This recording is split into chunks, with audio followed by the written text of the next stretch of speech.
나는 시어머니가 남편의 내연녀와 함께 대형 쇼룸에서 고급 차를 고르는 것을 목격했다. 그들이 꿈에 그리던 고급 차를 가리키며 행복하게 웃는 것을 보았다.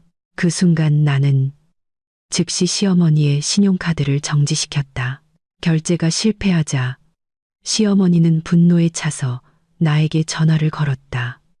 그리고 5분 후 그들이 전혀 상상하지 못했던 일이 일어났다.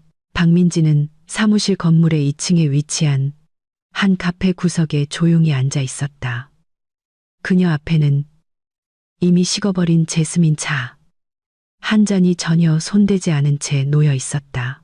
그녀의 시선은 분주한 대로를 직접 마주하고 있는 큰 유리창을 꿰뚫고 있었다. 하지만 그녀가 주목하고 있는 것은 붐비는 교통 상황이 아니었다. 민지의 눈은 길 건너편의 웅장한 건물에 고정되어 있었다.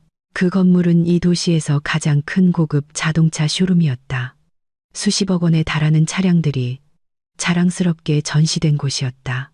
민지는 방금 옆 건물에서 회사 이사회와 연례 회의를 마치고 집으로 돌아가기 전에 마음을 가라앉히기 위해 잠시 이 카페에 들르기로 했다.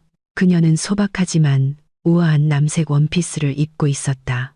몸에는 눈에 띄는 보석 하나 걸치지 않아 그녀를 보는 사람이라면 누구도 이 여성이 아버지의 부를 물려받은 거대 건설 회사의 유일한 소유주라고는 상상하지 못할 것이었다. 에어컨 때문에 약간 김이 서린 카페 유리 너머로 민지는 눈을 가늘게 떴다. 한 택시가 고급 쇼룸 입구 바로 앞에 멈춰서는 것을 보았다. 두 명의 여성이 매우 자신감 있는 태도로 택시에서 내렸다. 민지는 순식간에 그들을 알아보았고 심장은 잠시 멈추는 듯 했다가 갑자기 치밀어 오르는 분노로 빠르게 뛰기 시작했다. 나이가 더 많은 여성은 팔에 명품 가방을 들고 매우 화려한 옷을 입고 있었다. 바로 윤 여사, 그녀의 시어머니였다. 그 옆에 몸매가 드러나는 딱 붙는 옷을 입은 훨씬 젊어 보이는 여성은 최유라였다. 민지는 유라가 누구인지 알고 있었다. 그녀는 일자리가 필요하다며 남편 진우가 데려온 먼 친척 동생이라고 소개된 여자였다. 하지만 아내의 직감은 결코 틀리지 않았다. 민지는 오랫동안 그들의 부적절한 관계를 의심해왔고 지금 눈앞에 펼쳐진 광경은 그동안의 모든 의심에 대한 확증이 되는 듯했다. 민지는 윤 여사가 활짝 웃는 것을 보았다. 시어머니가 집에서 자신과 함께 있을 때는 거의 보지 못했던 웃음이었다. 윤 여사는 유라의 어깨를 마치 그녀가 그토록 바라던 이상적인 며느리인 것처럼 다정하게 감쌌다. 그들은 마치 그곳의 주인인 것처럼 당당한 걸음으로 쇼룸 안으로 들어갔다. 민지는 앉은 자세를 바로 잡았다. 호기심과 마음의 상처가 뒤섞여 시선을 뗄 수 없었다. 그녀는 스마트폰을 꺼내 카메라 앱을 열고 그들이 안에서 무엇을 하고 있는지 더 자세히 보기 위해 화면을 확대했다. 투명한 쇼룸의 유리벽 덕분에 민지는 마치 대형 스크린에서 드라마의 한 장면을 보는 관객처럼 그들의 일거수일투족을 감시할 수 있었다. 쇼룸 안에서는 깔끔한 유니폼을 입은 남자 직원이 그들을 친절하게 맞이했다. 윤 여사는 회전하는 단상 위 방중앙에 전시된 눈부신 빨간색 스포츠 세단을 가리켰다. 그 차는 그 쇼룸의 최고 인기 모델이었다. 민지는 씁쓸하게 미소 지었다. 그녀는 그 차를 정확히 알고 있었다. 바로 어제 오후 그녀는 연간 목표를 달성한 운영이사 중 한 명에게 줄 선물로 똑같은 차의 주문서에 서명했다. 그 차의 가격은 무려 3억 원에 달했다. 민지는 유라가 기뻐서 펄쩍 뛰며 윤 여사를 껴안는 것을 보았다. 두 사람은 마치 세상이 자기들 것인 양 너무나 행복해 보였다. 유라는 곧 휴대폰을 꺼내 아마도 그 고급차와 함께 셀카를 찍으려는 듯했다. 반면 윤 여사는 매우 거만한 태도로 영업사원과 이야기하느라 바빴다. 갑자기 민지의 테이블 위 휴대폰이 길게 진동했다. 화면이 켜지면서 그녀가 사용하는 프라이어리티 뱅킹 앱의 알림이 떴다. 민지는 휴대폰을 집어들어 메시지를 읽었다. 그녀의 눈이 날카롭게 가늘어졌다. 알림 내용은 차량 구매 계약금으로 5천만 원의 거래 승인 요청이었다. 그녀가 진우에게 준 가족카드를 사용한 것이었다. 민지의 피가 끓어오르는 것을 느꼈다. 그 신용카드는 비상 상황이나 긴급한 가사용으로만 사용해야 한다고 특별히 당부하며 남편에게 준 카드였다. 진우는 항상 신중하게 사용하겠다고 약속했다. 하지만 오늘 그 카드는 시어머니가 남편의 내연녀에게 고급차를 사주기 위해 사용되고 있었다. 민지는 공공장소에서 감정이 폭발하지 않도록 심호흡을 하며 마음을 다스리려 애썼다. 5년간의 결혼 생활 동안 민지는 항상 헌신적인 아내가 되려고 노력했다. 그녀는 진우가 열등감을 느끼지 않도록 자신이 대기업의 CEO라는 신분을 숨겼다. 남편이 자립심을 배울 수 있도록 자신의 회사에서 평범한 행정 직원으로 일하게 두었다. 그녀는 가족의 모든 생활비를 부담하고 윤 여사의 빚을 갚아주고 날이 갈수록 까다로워지는 그들의 생활 방식을 지원했다. 민지는 그들이 자신의 재산 때문이 아니라 진심으로 자신을 사랑해 주기를 바라며 이 모든 것을 했다. 하지만 이 배신은 그녀의 인내심의 한계였다. 더 이상 기생충에게 이용당하는 어리석은 여자가 되지 않을 것이다. 분노를 참느라 떨리는 손가락으로 민지는 휴대폰의 뱅킹 앱을 열었다. 그녀는 신용카드 설정 메뉴로 들어갔다. 그곳에는 가족카드 소지자로 진우의 이름이 적혀 있었다. 민지는 조금의 망설임도 없이 영구 정지 버튼을 눌렀다. 그것으로 끝나지 않았다. 민지는 진우의 일일 용돈을 위해 연결해 두었던 주 계좌 메뉴로도 들어갔다. 그녀는 자산 임시 동결 옵션을 선택했다. 순식간에 민지로부터 나오던 진우의 모든 금융 접근이 완전히 차단되었다. 민지는 성공적으로 정지됨이라는 상태.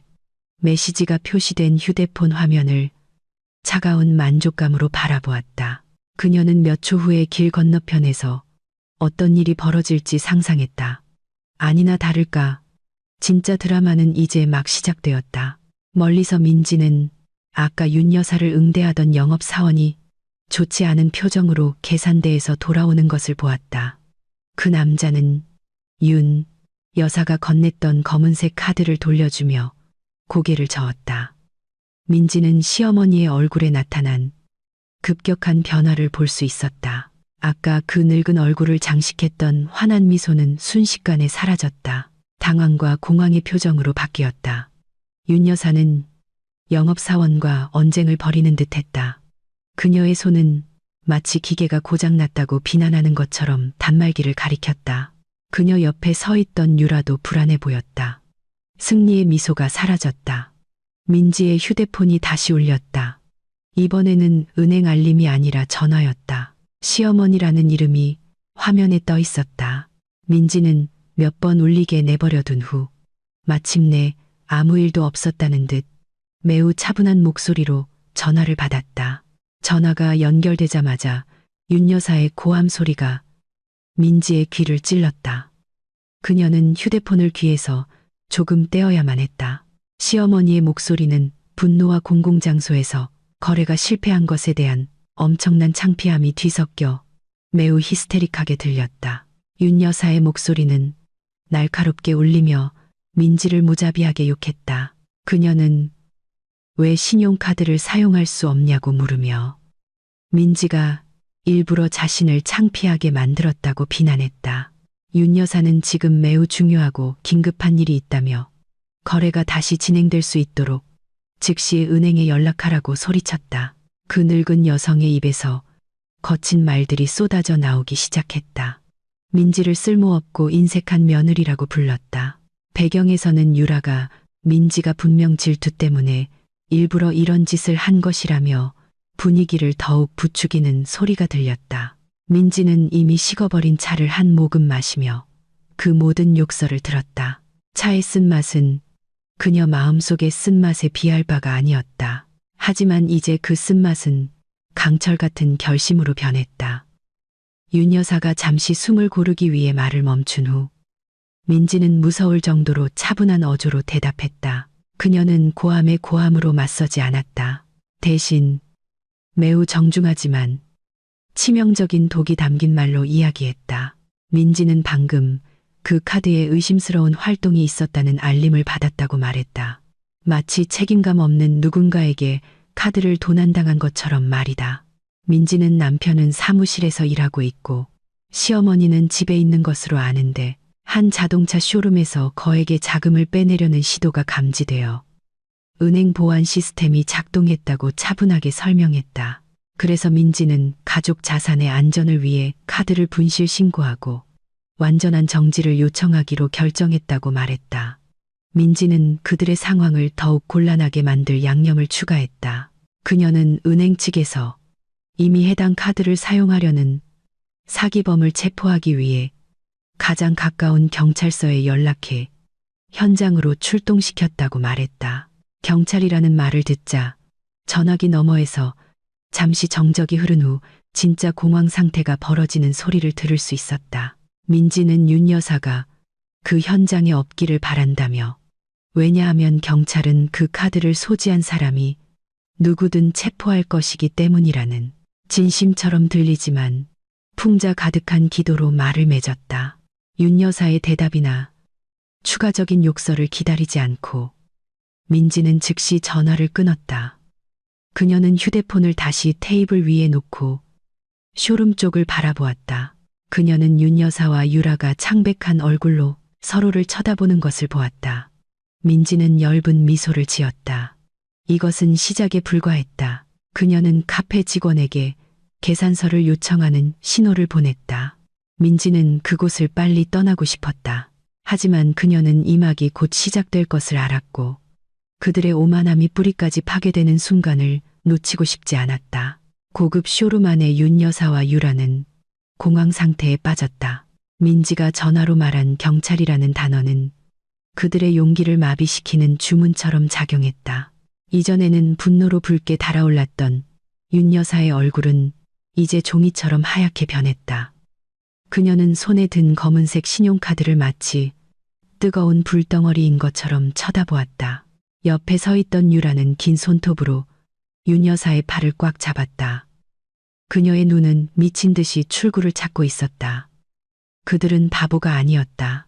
소유자의 허락 없이 다른 사람의 카드를 이렇게 큰 거래에 사용하는 것은 범죄 행위로 간주될 수 있다는 것을 알았다. 특히 소유자인 민지가 이미 도난 신고를 했다면 더욱 그랬다. 창피함을 무릅쓰고 윤 여사는 즉시 유라의 손을 잡아 끌고 출구 쪽으로 방향을 틀었다. 그녀는 아직 주문서를 들고 있는 영업사원의 질문을 무시했다. 그들의 발걸음은 서둘렀고 거의 작은 달리기에 가까웠으며 미끄러운 대리석 바닥에 하이힐 소리가 요란하게 울렸다. 하지만 눈은 그들 편이 아니었다. 자동 유리문에 채 닿기도 전에 검은색 정장 차림에 건장한 보안 요원 2명이 이미 길을 막고 서 있었다. 그 요원들은 카드가 거절된 후 그들의 수상한 행동을 본 계산원으로부터 신호를 받았다. 한 요원이 단호하게 팔을 뻗어 윤 여사와 유라에게 멈춰서서 행정 문제가 해결될 때까지 잠시 대기실에서 기다려 달라고 요청했다. 윤 여사는 사모님 스타일로 보안 요원을 위협하려 했다. 그녀는 자신이 부자이며 이 쇼룸 소유주와 친척이라고 소리쳤다. 감히 자신을 건드리면 그 요원을 해고하겠다고 협박했다. 하지만 그 협박은 공허하고 떨리는 목소리로 들렸다. 두꺼운 화장으로 덮인 그녀의 관자놀이에서 식은땀이 흐르기 시작했다. 유라는 핸드백 뒤로 얼굴을 숨기려 애썼다. 누군가 자신을 알아보거나 이 창피한 사건을 녹화할까봐 두려웠다. 쇼룸 안의 분위기는 다른 방문객들과 직원들에게 구경거리가 되었다. 수근거리는 소리가 들리기 시작했고 윤 여사의 귀는 더욱 뜨거워졌다.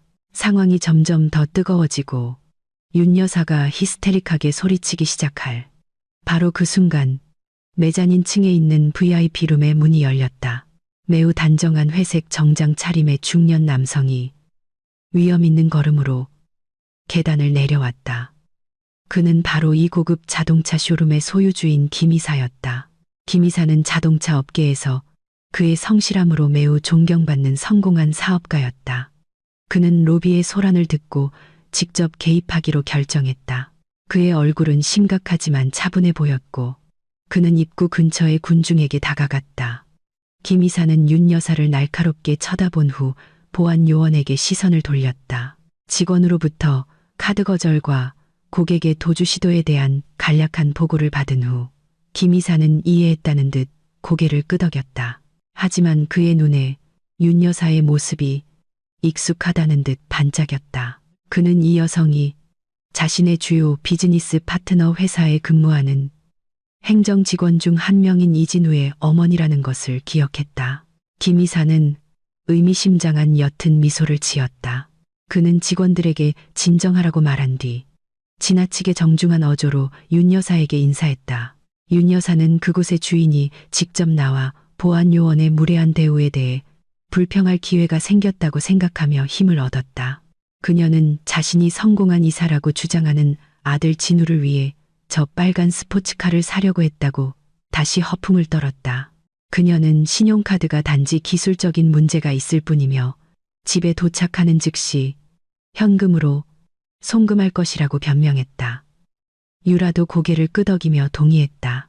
김 이사에게 자신들이 도둑처럼 취급받아서는 안 될 잠재 구매자임을 설득하려 애썼다. 김 이사는 그 허풍을 끈기 있게 들었다. 윤 여사의 말이 끝나자 김 이사는 정장 주머니에서 휴대폰을 꺼냈다. 그는 번호를 눌렀고 한 번의 연결음 끝에 전화가 연결되었다. 김 이사는 스피커폰 모드를 켜고 전화기 너머의 목소리가 윤 여사와 유라 그리고 로비에 있는 모든 직원들에게 들릴 수 있도록 휴대폰을 높이 들었다. 민지의 목소리가 김 이사의 휴대폰에서 맑게 들려왔다. 매우 위험 있는 전문가의 어조로 인사했다. 안녕하세요. 김 이사님. 바쁘신데 죄송합니다. 제가 주문한 차는 배송 준비가 되었나요? 민지가 전화기 너머에서 물었다. 윤 여사는 며느리의 목소리를 듣고 깜짝 놀랐다. 유라는 눈을 동그랗게 떴다. 왜 이 쇼룸 주인이 민지에게 전화를 거는지 의아해했다. 김 이사는 큰 소리로 대답했다. 안녕하세요. 박 대표님, 주문하신 빨간색 스포츠 세단은 100% 준비되었습니다. 하지만 죄송하게도 여기에 약간의 문제가 있습니다. 윤 여사라는 분과 그 친구분이 똑같은 차를 구매하고 싶다고 하십니다. 그분은 이 차를 부자 이사라는 아들 이진우 씨가 구매할 것이라고 주장하십니다. 그 방은 침묵에 휩싸였다. 전화기 너머의 민지는 작게 웃었다. 그 웃음은 매우 경쾌하게 들렸지만 윤 여사의 귀에는 고통스러웠다. 민지는 이어서 말했다. 아, 그렇군요. 큰 오해가 있었던 것 같네요. 김 이사님, 그분께 저 차의 진짜 주인이 누구인지, 그리고 이진우 씨가 실제로는 누구인지 설명해 주시겠어요? 김 이사는 전화를 끊고 다시 휴대폰을 주머니에 넣었다. 그는 가짜 동정의 시선으로 윤 여사를 바라보았다. 방 안에 울려 퍼지는 큰 목소리로 김 이사는 그동안 감춰져 있던 사실을 밝히기 시작했다. 그는 윤 여사가 아까 가리키던 빨간 스포츠카가 사실은 어제 오후에 이미 전액 결제되었다고 설명했다. 구매자는 민지였고 그 차는 진우를 위한 것이 아니라 민지의 회사에서 우수한 성과를 낸 직원을 위한 선물이었다. 윤 여사가 그 정보를 소화하기도 전에 김 이사는 공격을 계속했다. 그는 진우가 민지 소유의 회사에서 일하기 때문에 진우를 아주 잘 안다고 말했다. 하지만 진우의 직책은 윤 여사가 떠벌리고 다니던 대표이사가 아니었다. 김 이사는 매우 사실적인 어조로 진우가 단지 일반 행정부서의 일개 직원일 뿐이라고 밝혔다. 그의 월급은 이 도시의 최저임금 수준에 불과했다.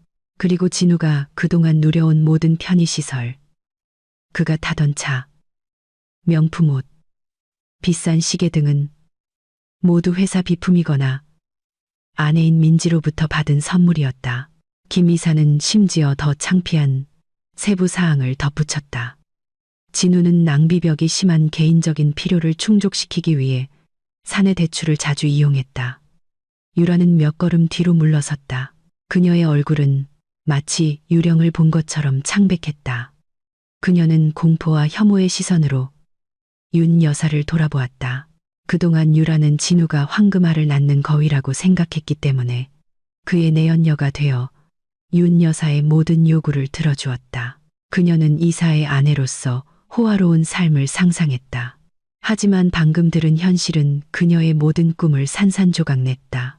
그럼 그동안 진우는 가난했던 거야. 그동안 모든 호화로움은 민지의 것이었던 거야. 그들이 뒤에서 자주 험담하던 본처의 것이었다. 유라는 완전히 속았다는 것을 느꼈다. 윤 여사는 현실을 부정하려 애쓰며 고개를 세차게 저었다.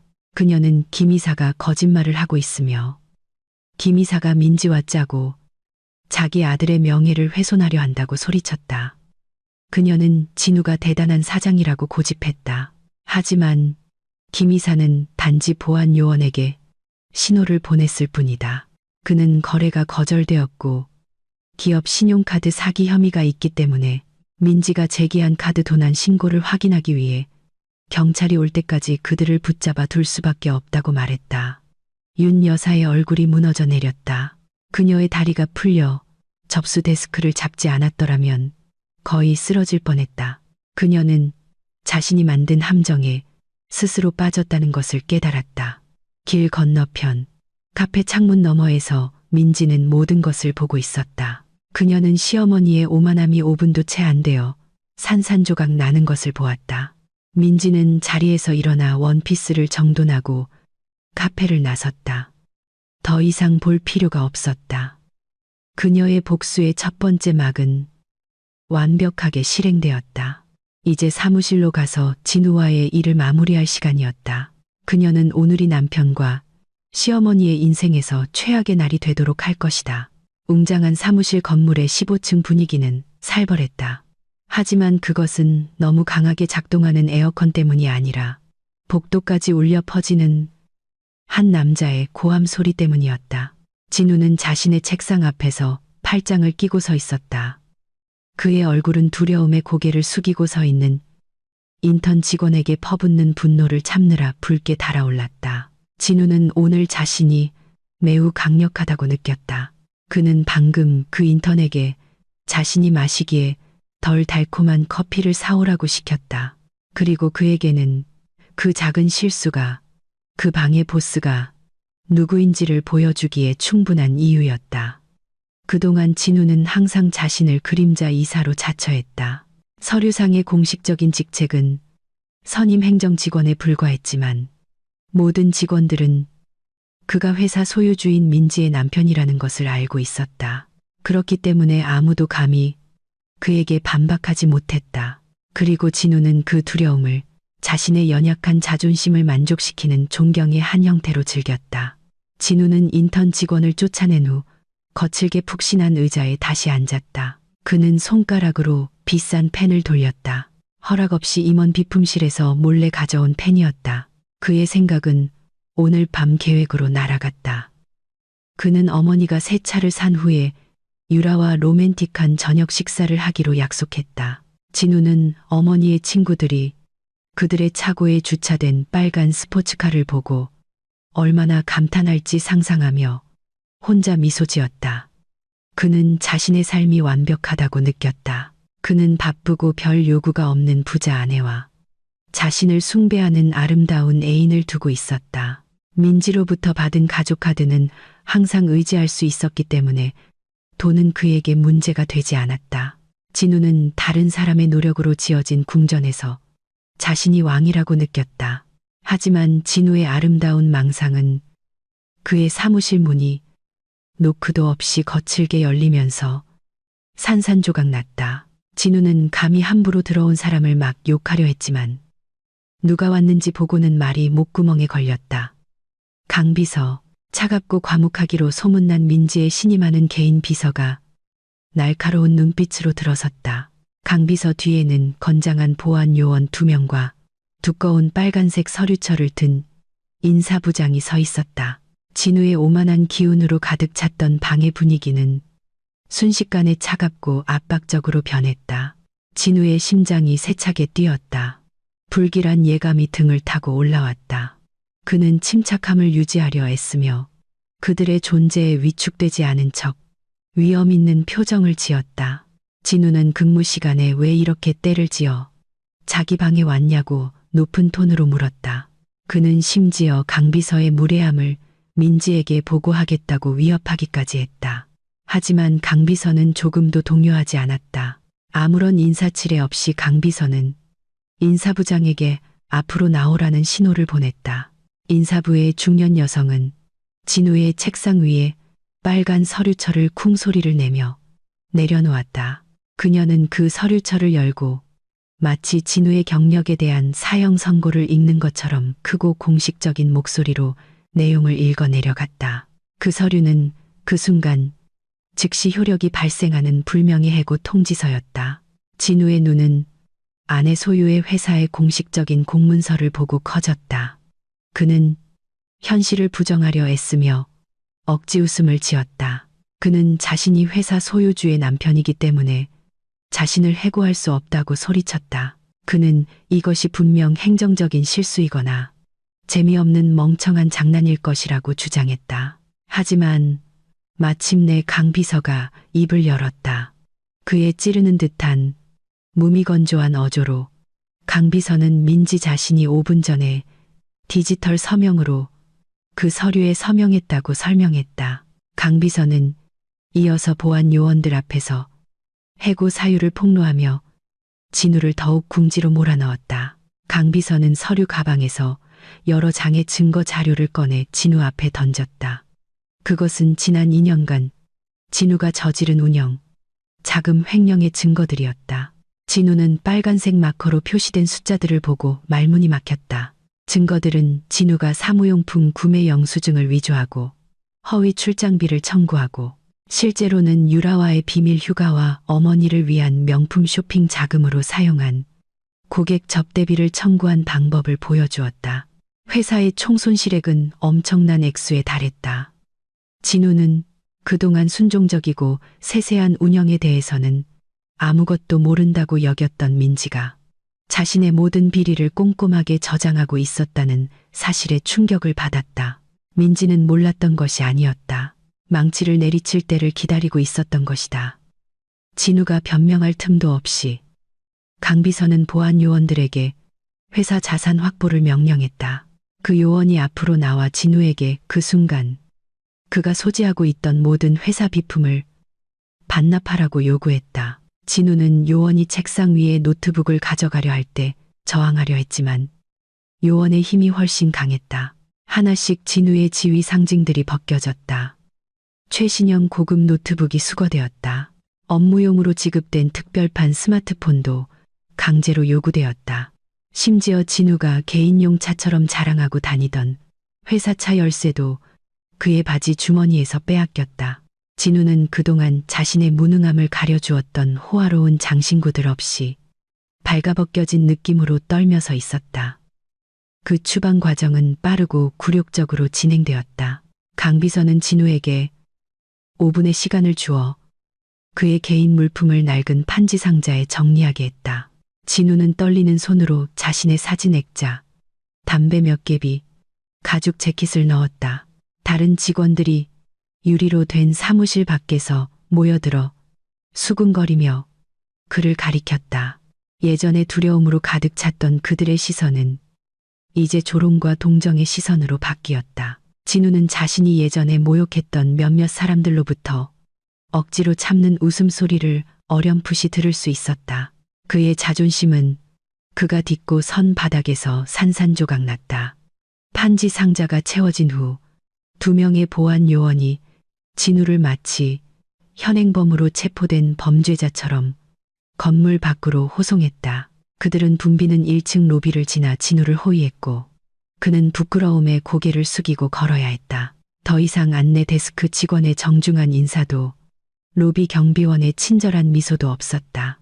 오직 진우가 더 이상 이곳에서 환영받지 못한다는 것을 말하는 듯한 차가운 시선뿐이었다.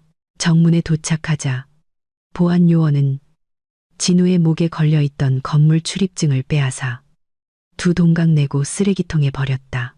진우는 차도 회사 휴대폰도 직책도 없이 판지 상자를 든 채 뜨거운 보도 위에 혼자 남겨졌다. 혼란과 분노가 하나로 뒤섞였다. 진우는 바지 주머니를 뒤져 다행히 회사 자산이 아니라 압수되지 않은 개인 휴대폰을 찾았다. 그는 민지에게 여러 번 전화했지만 번호는 이미 차단되어 있었다. 그는 어머니에게 전화했지만 받지 않았다. 지갑에 남은 현금으로 진우는 낡은 일반 택시를 세웠다. 그는 부촌에 있는 자신의 호화로운 집 주소를 말하며 빨리 집에 가서 민지에게 설명을 요구할 수 있기를 바랐다. 가는 내내 진우는 아내에게 퍼부을 욕설을 준비했다. 그는 여전히 그 집에 대한 권리가 있다고 느꼈다. 그는 여전히 억울하게 당한 가장이라고 느꼈다. 하지만 집에 도착하자마자 쓰라린 현실이 다시 그를 덮쳤다. 택시가 그를 내려주자 진우는 최첨단 디지털 대문으로 거만하게 걸어갔다. 그는 평소 사용하던 비밀번호를 눌렀지만 기계는 접근 거부를 알리는 경고음을 냈다. 진우는 잘못 눌렀다고 생각하며 당황해서 다시 시도했다. 하지만 결과는 같았다. 문은 굳게 잠겨 있었다. 진우는 철문을 두드리며 가정부나 경비원을 불렀지만 아무도 나오지 않았다. 집은 마치 사람이 살지 않는 것처럼 조용했다. 진우가 발코니 쪽을 보기 위해 몇 걸음 뒤로 물러섰을 때 그의 시선은 집에서 멀지 않은 단지 경비초소 근처에 쌓여있는 물건 더미에 꽂혔다. 그는 다가가서 그것이 자신의 옷이 든 여행 가방들이라는 것을 깨달았다. 가방 위에는 깔끔하지만 단호한 민지의 손글씨로 쓴 종이 한 장이 붙어 있었다. 그 글에는 진우의 물건들은 이미 포장되었으며 오늘부터 민지 소유의 부동산에 발을 들여놓는 것이 금지된다는 짧은 메시지가 적혀 있었다. 평소 진우에게 공손했던 단지 경비원이 이제는 험악한 얼굴로 다가왔다. 그는 진우에게 즉시 떠나서 물건을 가져가라고 경고하며 그렇지 않으면 주거지역에서 소란을 피운 혐의로 경찰을 부르겠다고 했다. 진우는 깨끗한 단지 도로의 아스팔트 위에 힘없이 주저앉았다. 옆에는 사무실에서 가져온 판지 상자가, 앞에는 옷가방이 있었다. 저녁 하늘이 흐려지기 시작했고 마치 몇 시간 만에 180도 바뀐 그의 운명을 비웃는 듯했다. 그는 그동안 자신이 아무것도 소유하지 않았다는 것을 깨달았다. 그 집은 민지의 것이었고 그 차는 민지의 회사 소유였다. 지갑에 든 돈은 민지가 준 월급에서 나온 것이었다. 민지 없이는 진우는 이제 머물 곳 없는 하늘 높은 자존심만 가진 실업자일 뿐이었다. 갑자기 그의 개인 휴대폰이 진동했다. 모르는 번호로부터 메시지가 도착했다. 그 메시지는 그의 어머니와 유라가 사기 사건으로 가장 가까운 경찰서에 구금되어 있다는 내용이었다. 진우의 세상은 순식간에 어두워졌다. 진우가 그 구역 경찰서 대기실로 들어서는 순간 축축하고 찌든 담배 냄새가 코를 찔렀다. 희미한 형광등 불빛이 그곳의 분위기를 더욱 처량하게 만들었다. 진우는 힘들게 옷 가방을 끌었다. 그의 얼굴은 구겨지고 땀으로 가득했다. 그는 방금 마지막 남은 돈을 모두 써서 여기까지 오는 택시비를 냈다. 방구석, 딱딱한 나무긴 의자에 그가 잘 아는 두 여성의 모습이 보였다. 윤 여사는 어깨를 축 늘어뜨린 채 앉아 있었다. 그녀의 얼굴은 눈물 자국으로 얼룩져 있었고 평소 높게 빗어 올리던 머리는 헝클어져 있었다. 그 옆에는 유라가 팔짱을 낀 채 시무룩하고 증오에 찬 얼굴로 벽을 멍하니 쳐다보고 있었다. 진우의 등장은 윤 여사를 즉시 일어서게 했고 그녀는 울부짖으며 아들을 껴안았다. 그녀는 쇼룸 사람들이 얼마나 잔인했는지, 민지가 카드를 정지시킨 것이 얼마나 사악했는지, 그리고 범죄자처럼 경찰서에 앉아 있어야 하는 것이 얼마나 고통스러웠는지 하소연했다.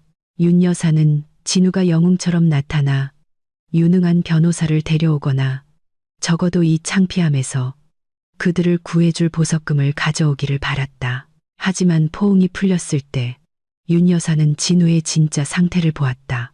그녀는 진우가 들고 온 큰 가방과 판지 상자를 보았다. 그녀는 진우의 작업복 셔츠가 구겨지고 재킷도 없는 것을 보았다. 물질주의적인 어머니의 본능은 즉시 위험 신호를 감지했다. 윤 여사가 묻기도 전에 유라가 먼저 상황을 파악했다. 그 젊은 여성은 일어서서 경멸적인 시선으로 진우를 머리부터 발끝까지 훑어보았다. 유라는 퉁명스러운 어조로 물었다. 진우 씨 회사차는 어디 있고 왜 쫓겨난 사람처럼 가방을 들고 다녀요? 진우는 대답할 수 없었고 혀가 굳었다. 그는 그동안 거짓말로 애지중지했던 두 여성의 탐색하는 시선을 피하며 고개를 숙였다. 진우의 침묵은 유라에게 가장 명확한 대답이었다. 유라는 그 순간 폭발했다. 그녀의 날카로운 목소리가 경찰서 대기실을 가득 채웠다. 그들을 귀찮다는 듯 쳐다보는 근무 중인 경찰관은 신경 쓰지 않았다. 유라는 진우를 사기꾼이라고 욕했다. 그녀는 그동안 호화로운 아파트와 개인용 차에 대한 달콤한 약속 때문에 진우의 내연녀가 되기를 원했다고 소리쳤다. 유라는 항상 아들의 부에 대해 허풍을 떨었던 주범으로 윤 여사를 지목했다. 그들 사이에 격렬한 싸움이 벌어졌다. 유라는 자신을 그 재수없는 쇼룸으로 끌고 간 윤 여사를 탓했다. 반면 윤 여사는 유라를 재산만 노리는 은혜도 모르는 여자라고 맞받아쳤다. 그들은 서로를 탓하고 서로의 치부를 드러내고 거친 말로 서로를 핥히었다. 진우는 그들 사이에 생명 없는 동상처럼 서서 말릴 힘도 없었다. 그 창피한 소란 속에서 경찰서 정문이 열렸다. 분위기는 순간적으로 조용해졌다. 민지가 강 비서와 한중견 변호사를 동반하고 우아하게 들어섰다. 민지의 모습은 그녀 앞에 펼쳐진 혼돈과 극명한 대조를 이루었다. 그녀는 흠 하나 없는 깨끗한 크림색 긴 드레스를 입고 있었다. 그녀의 얼굴은 차분했지만 강한 권위의 아우라를 뿜어냈다. 아까는 무관심했던 경찰관들이 이제는 일어서서 민지에게 정중하게 인사했다. 그들은 민지가 그 도시 경찰재단의 가장 큰 기부자 중 한 명이라는 것을 알고 있었다. 민지의 등장은 미소를 지으며 찾아온 저승사자와 같았다. 민지를 본 윤 여사는 즉시 전술을 바꿨다. 그녀는 유라와의 싸움에서 벗어나 민지에게 작은 걸음으로 다가갔다. 그녀는 며느리의 손을 잡으려 하며 애처로운 표정을 짓고 피해자 행세를 시작했다.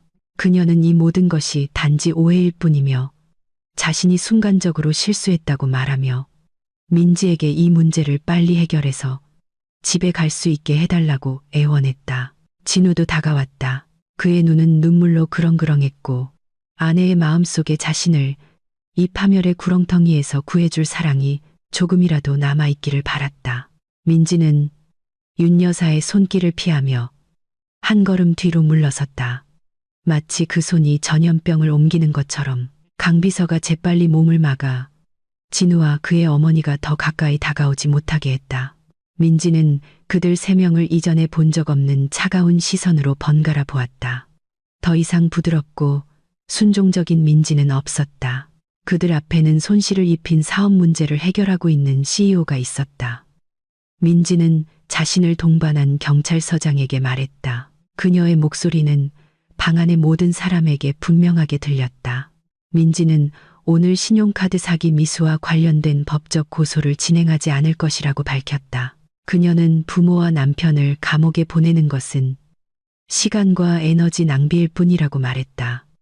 하지만 민지의 다음 말은 감옥보다 훨씬 더 잔인한 형벌이었다. 민지는 경찰 앞에서 이 순간부터 진우와 그의 가족에 대한 모든 관계와 재정적 지원을 끊겠다고 단언했다. 그녀는 쇼룸의 빈 문제를 그들에게 개인적으로 넘겼다. 민지는 그들이 경찰서에서 나갈 수 있도록 고소를 취하했다. 하지만 그녀는 그들이 그 문을 나서는 순간 단 한 푼의 돈도 없이 현실 세계에 직면하게 될 것이라고 확실히 했다. 그 말을 들은 유라는 즉시 민지에게서 돈을 얻을 희망이 더 이상 없다는 것을 깨달았다. 그녀는 혐오스럽게 진우를 쳐다보며 진우의 신발 근처 바닥에 침을 뱉었다. 유라는 그들 같은 사기꾼 가족을 알게 된 것을 후회한다고 말했다. 진우는 그저 고개를 숙일 수밖에 없었다. 분노와 후회의 눈물이 흐르기 시작했다. 하지만 소용없었다. 민지는 흔들리지 않았다. 그녀는 그들의 진짜 얼굴을 보았고 더 이상 악어의 눈물에 속지 않을 것이었다. 고소 취하 서류에 서명한 후 민지는 작별 인사도 없이 돌아섰다. 그녀는 로비 앞에서 기다리고 있던 반짝이는 검은색 세단을 향해 걸어 나갔다. 개인 기사가 문을 열어주었고 진우, 윤 여사, 그리고 유라는 그대로 남겨졌다. 경찰관은 행정 절차가 끝났으니 더 이상 대기실을 차지하지 말고 나가라고 즉시 그들에게 말했다. 세 사람은 날이 어두워지기 시작할 때 경찰서 앞 보도에 섰다. 희미한 가로등이 그들의 절망적인 얼굴을 비췄다. 데리러 올 차도 그들이 지불할 수 있는 택시도 없었다. 윤 여사의 차는 오늘 오후에 리스 회사에 의해 견인되었다. 그동안 진우의 계좌에서 자동 이체되던 할부금이 연체되었기 때문이었다. 쓰라린 현실이 그들을 강하게 덮쳤다. 그들은 집으로 돌아가야 했다. 하지만 어디로? 민지의 집은 그들에게 닫혀 있었다. 그들은 주머니에 동전 몇 푼밖에 없었다. 멀리서 낡은 파란색 시내버스가 배기관에서 검은 연기를 내뿜으며 천천히 다가왔다. 윤 여사는 공포에 찬 눈으로 그 버스를 바라보았다. 민지의 시어머니로 사는 동안 그녀는 한 번도 그렇게 낡은 대중교통을 타본 적이 없었다. 하지만 진우는 힘없이 손을 들어 그 버스를 세웠다. 유라는 핸드백을 꽉 껴안으며 길게 투덜거렸다. 소매치기를 당할까봐 두려웠다. 무거운 발걸음과 부서진 마음으로 전 부유했던 가족은 덥고 냄새나는 버스에 비좁게 올라타 퇴근하는 다른 승객들 사이에 끼어 앉았다.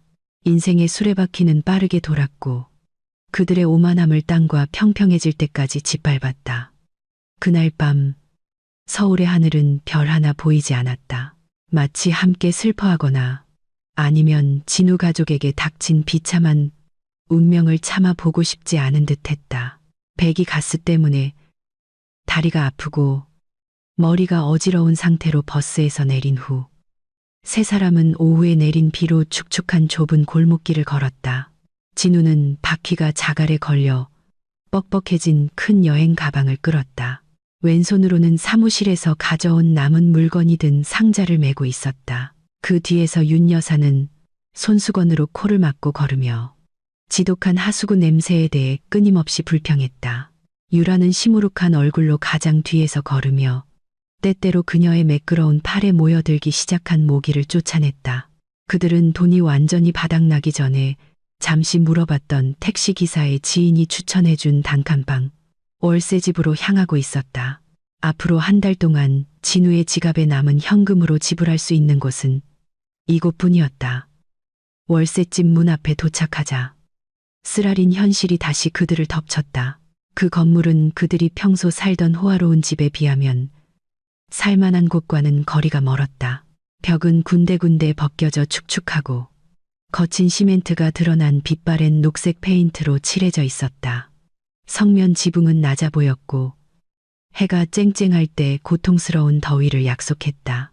차고도 정원도 없었고 이웃집 아이들이 시끄럽게 뛰어다니는 골목길과 바로 마주한 작은 테라스만 있었다. 진우는 떨리는 손으로 약간 뻑뻑한 문 열쇠를 열었다. 문이 열리자마자 오랫동안 사람이 살지 않은 방 특유의 퀴퀴한 냄새가 그들을 맞았다. 방은 텅 비어 있었다. 방구석에 말려있는 얇은 스펀지, 매트리스 하나와 낡은 플라스틱, 옷장 하나뿐이었다. 윤 여사는 금이 간 타일 바닥을 빠르게 지나가는 바퀴벌레 한 마리를 보고 참았던 비명을 질렀다.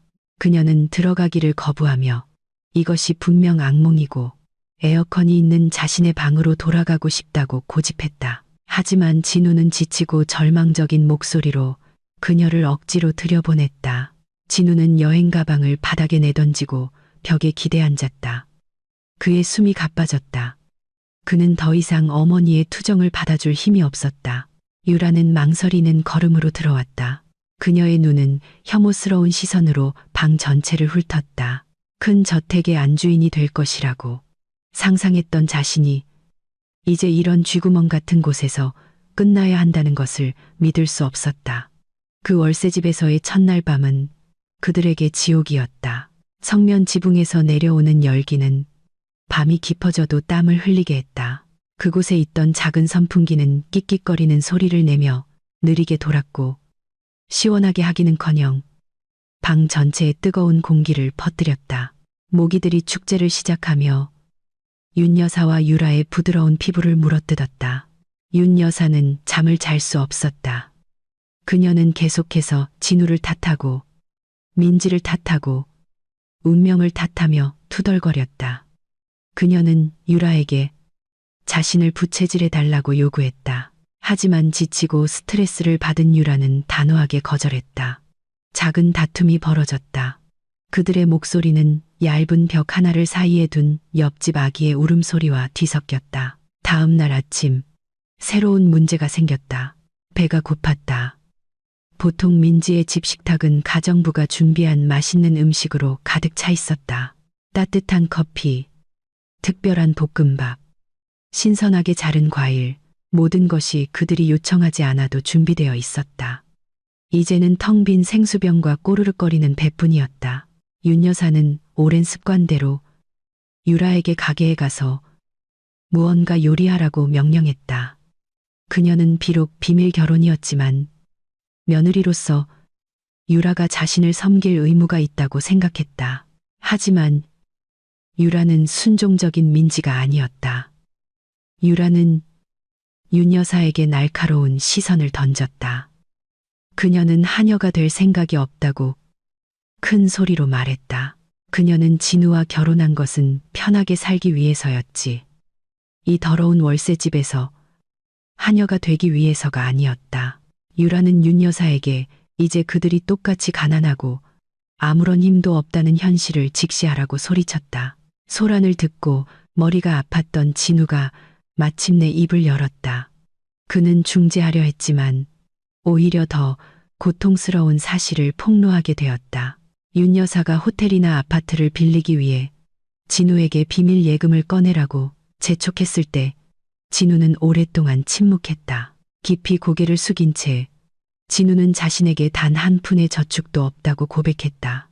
그동안 민지의 회사에서 받은 월급은 항상 생활비, 신용카드 할부금, 그리고 부자처럼 보이기 위해 친구들에게 한턱 내는데 다 써버렸다. 더 심각한 것은 진우는 자신이 받았던 퇴직금이나 보너스에 남은 돈을 가짜 사교 모임 그룹에서 발견한 투자 계획에 넣었다고 고백했다. 그는 그 돈이 빨리 불어나서 민지의 부와 경쟁할 수 있기를 바랐다.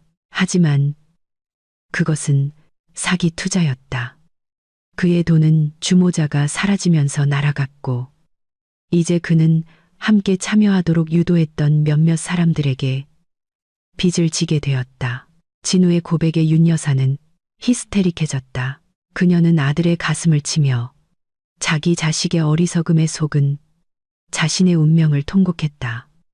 그 말을 들은 유라는 세상이 두 번째로 무너지는 것을 느꼈다. 진우가 혹시 비밀 자금을 가지고 있을지도 모른다는 마지막 희망이 이제 산산조각 났다. 진우는 완전히 파산했다. 제로, 아니 마이너스였다. 유라는 좁고 축축한 냄새가 나는 화장실로 천천히 물러났다. 그녀는 생각할 공간이 필요했거나 아니면 오늘 아침부터 갑자기 배를 덮친 메스꺼움 때문에 토하고 싶었을지도 모른다. 그 어두컴컴한 화장실에서 희미한 전구 불빛 아래에서 유라는 바지 주머니에서 작은 물건 하나를 꺼냈다. 쇼룸에서의 드라마가 있기 전에 약국에서 몰래 샀던 임신 테스트기였다. 그녀는 그 기구에 희미하지만 확실하게 나타난 두 개의 붉은 줄을 바라보았다. 양성, 유라는 임신했다. 임신 소식은 부부에게 행복한 소식이어야 했다. 하지만 유라에게는 이런 상황에서 그 소식은 종신형 선고처럼 느껴졌다. 그녀는 가난하고 사기꾼이며 미래가 없는 남자의 아이를 임신했다. 유라는 젖은 화장실 바닥에 주저앉았다. 그녀의 마음은 혼란스러웠다. 울고 싶었지만 눈물은 이미 말라버렸다. 갑자기 그녀의 입술에 교활한 미소가 떠올랐다. 그녀의 조종적인 뇌가 작동하기 시작했다. 그녀는 이 가난에 갇혔지만 새로운 비장의 카드를 가지고 있었다. 이태아. 이태아는 윤 여사의 친손주이며 기술적으로는 아직 양심이 있을지도 모르는 진우의 가족과 혈연 관계가 있다. 아니면 적어도 이 아이를 이용해 민지를 협박할 수 있을 것이다. 그녀는 민지가 마음이 여리고 신앙심이 깊은 여성으로 알려져 있다고 생각했다. 아마 민지는 어린아이가 고통받는 것을 참아보지 못할 것이다. 유라는 테스트기를 다시 주머니에 넣었다. 그녀는 지금 진우에게 말하지 않을 것이다. 상황이 더욱 절박해지면 마지막 무기로 사용할 것이다. 화장실 밖에서는 배고프다고 칭얼대는 윤 여사의 목소리가 다시 들렸다. 진우야, 엄마 고기 먹고 싶어. 엄마는 포장밥 못 먹어. 아무거나 먹으면 혀가 가려워. 그녀가 버릇없이 소리쳤다. 진우는 좌절감에 자신의 머리를 쥐어뜯을 수밖에 없었다. 그는 집을 나와 가장 가까운 식당으로 절뚝거리며 걸어갔고 손에 든 동전을 세어보니 계란 프라이와 나물 반찬이 든 밥 3공기를 살 수 있는 정도였다. 그것이 그가 오늘 대접할 수 있는 가장 호화로운 식사였다. 진우가 그 밥 포장을 가지고 돌아왔을 때 윤 여사는 실망해서 그것을 바닥에 던져 밥알이 흩어지게 했다. 유라는 화장실에서 나와 기름종이 안에 아직 깨끗한 밥을 주어 체면 차리지 않고 개걸스럽게 먹었다. 그녀의 생존 본능은 현재 그녀의 자존심보다 강했다. 그 광경은 진우를 깨닫게 했다. 세 사람에게 지상 지옥이 이제 막 시작되었다. 그 좁은 월세방에서의 이주는 진우, 유라, 그리고 윤 여사에게 20년처럼 느껴졌다. 비싼 피부과 관리로 빛나던 그들의 얼굴은 이제 칙칙하고 기름져 보였다. 명품 옷들은 값싼 세제로 직접 빨고 다림질 없이 뜨거운 햇볕 아래 말려서 낡아 보이기 시작했다. 하지만 그 절망 속에서 한 줄기 거짓 희망이 나타났다. 진우의 대가족 카카오톡 단체방에 디지털 초대장이 도착했다. 그것은 반씨 가문의 대규모 가족 모임과 동창회를 위한 초대장이었다. 진우 가족에게는 매우 권위 있는 연례 행사였다. 진우의 대가족은 사실 명망 있는 가문이었다. 진우의 사촌들과 삼촌들 중 다수가 성공한 공무원이나 사업가가 되었다. 그동안 진우와 윤 여사는 항상 그 행사에서 스타였다. 그들은 항상 실제로는 민지의 것인 부를 과시하고 가장 큰 기부금을 냈기 때문이다. 윤 여사의 눈은 그 행사 날짜를 보고 빛났다. 이번 주 일요일, 그녀의 머릿속에서는 즉시 교활한 계획이 세워졌다. 그녀는 그 행사에 가서 우아하게 슬픈 표정을 짓고 진우의 사업이 세계 경제 상황 때문에 일시적으로 약간의 유동성 위기를 겪고 있다고 이야기할 것이다. 그녀는 박 사장님이나 김 이모님 같은 부유한 친척들이 1억이나 2억 원을 빌려주는 것을 주저하지 않을 것이라고 확신했다. 그들에게 그 정도 돈은 작은 액수지만 지금 윤 여사에게는 생명줄이었다. 윤 여사는 즉시 진우에게 준비하라고 강요했다. 그녀는 아직 팔지 않고 남은 진우의 유일한 실크 한복 정장과 고물상으로부터 필사적으로 지켜낸 자신의 가장 좋은 드레스를 꺼냈다. 진우는 처음에는 거절했다. 그는 창피했다. 그는 자신의 정체가 탄로날까봐 두려웠다. 하지만 윤 여사의 강요와 임신한 몸에 더 영양가 있는 음식을 요구하며 계속 불평하는 유라의 위협에 유라는 결국 임신 사실을 인정했다. 진우는 결국 굴복했다. 유라도 같이 가겠다고 고집했다. 그녀는 월세방 이웃에게 빌린 돈으로 다음 주에 2배로 갚겠다고 약속한 돈을 미천으로 삼아 붙어먹거나 이용할 만한 진우의 친척이 있는지 보고 싶었다. 그들은 모임 장소에 약간의 체면을 차리고 갈 수 있도록 반나절 동안 저렴한 렌터카를 빌렸다. 그들은 버스를 타고 가서 돈을 빌리기도 전에 무시당하고 싶지 않았다. 그날이 왔다. 모임 장소.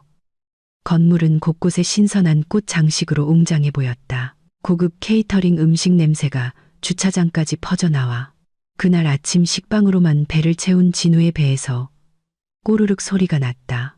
그들은 긴장감을 감추려 애쓰며 턱을 높이 쳐들고 렌터카에서 내렸다. 윤 여사는 즉시 가짜 미소를 지으며 사촌들에게 마치 자기 인생에 아무 일도 없었던 것처럼 과장되게 인사를 나눴다. 진우는 그녀 뒤를 따르며 아직 부르지 않은 배를 가리려 애쓰는 유라의 손을 잡았다. 하지만 그녀는 그것을 연약해 보이는 핑계로 삼았다. 하지만 진짜 놀라움은 주 회의실 안에서 기다리고 있었다. 그들이 홀로 들어서는 순간 진우의 발걸음이 마치 바닥에 못 박힌 것처럼 갑자기 멈췄다. 가장 앞쪽 원로들과 주요 기부자들을 위해 마련된 VVIP 원탁에 민지가 앉아 있었다. 그의 아내, 아니 더 정확히 말해 전 아내가 빛나 보였다. 민지는 매우 우아한 에메랄드 그린색 실크 원피스를 입고 있었다.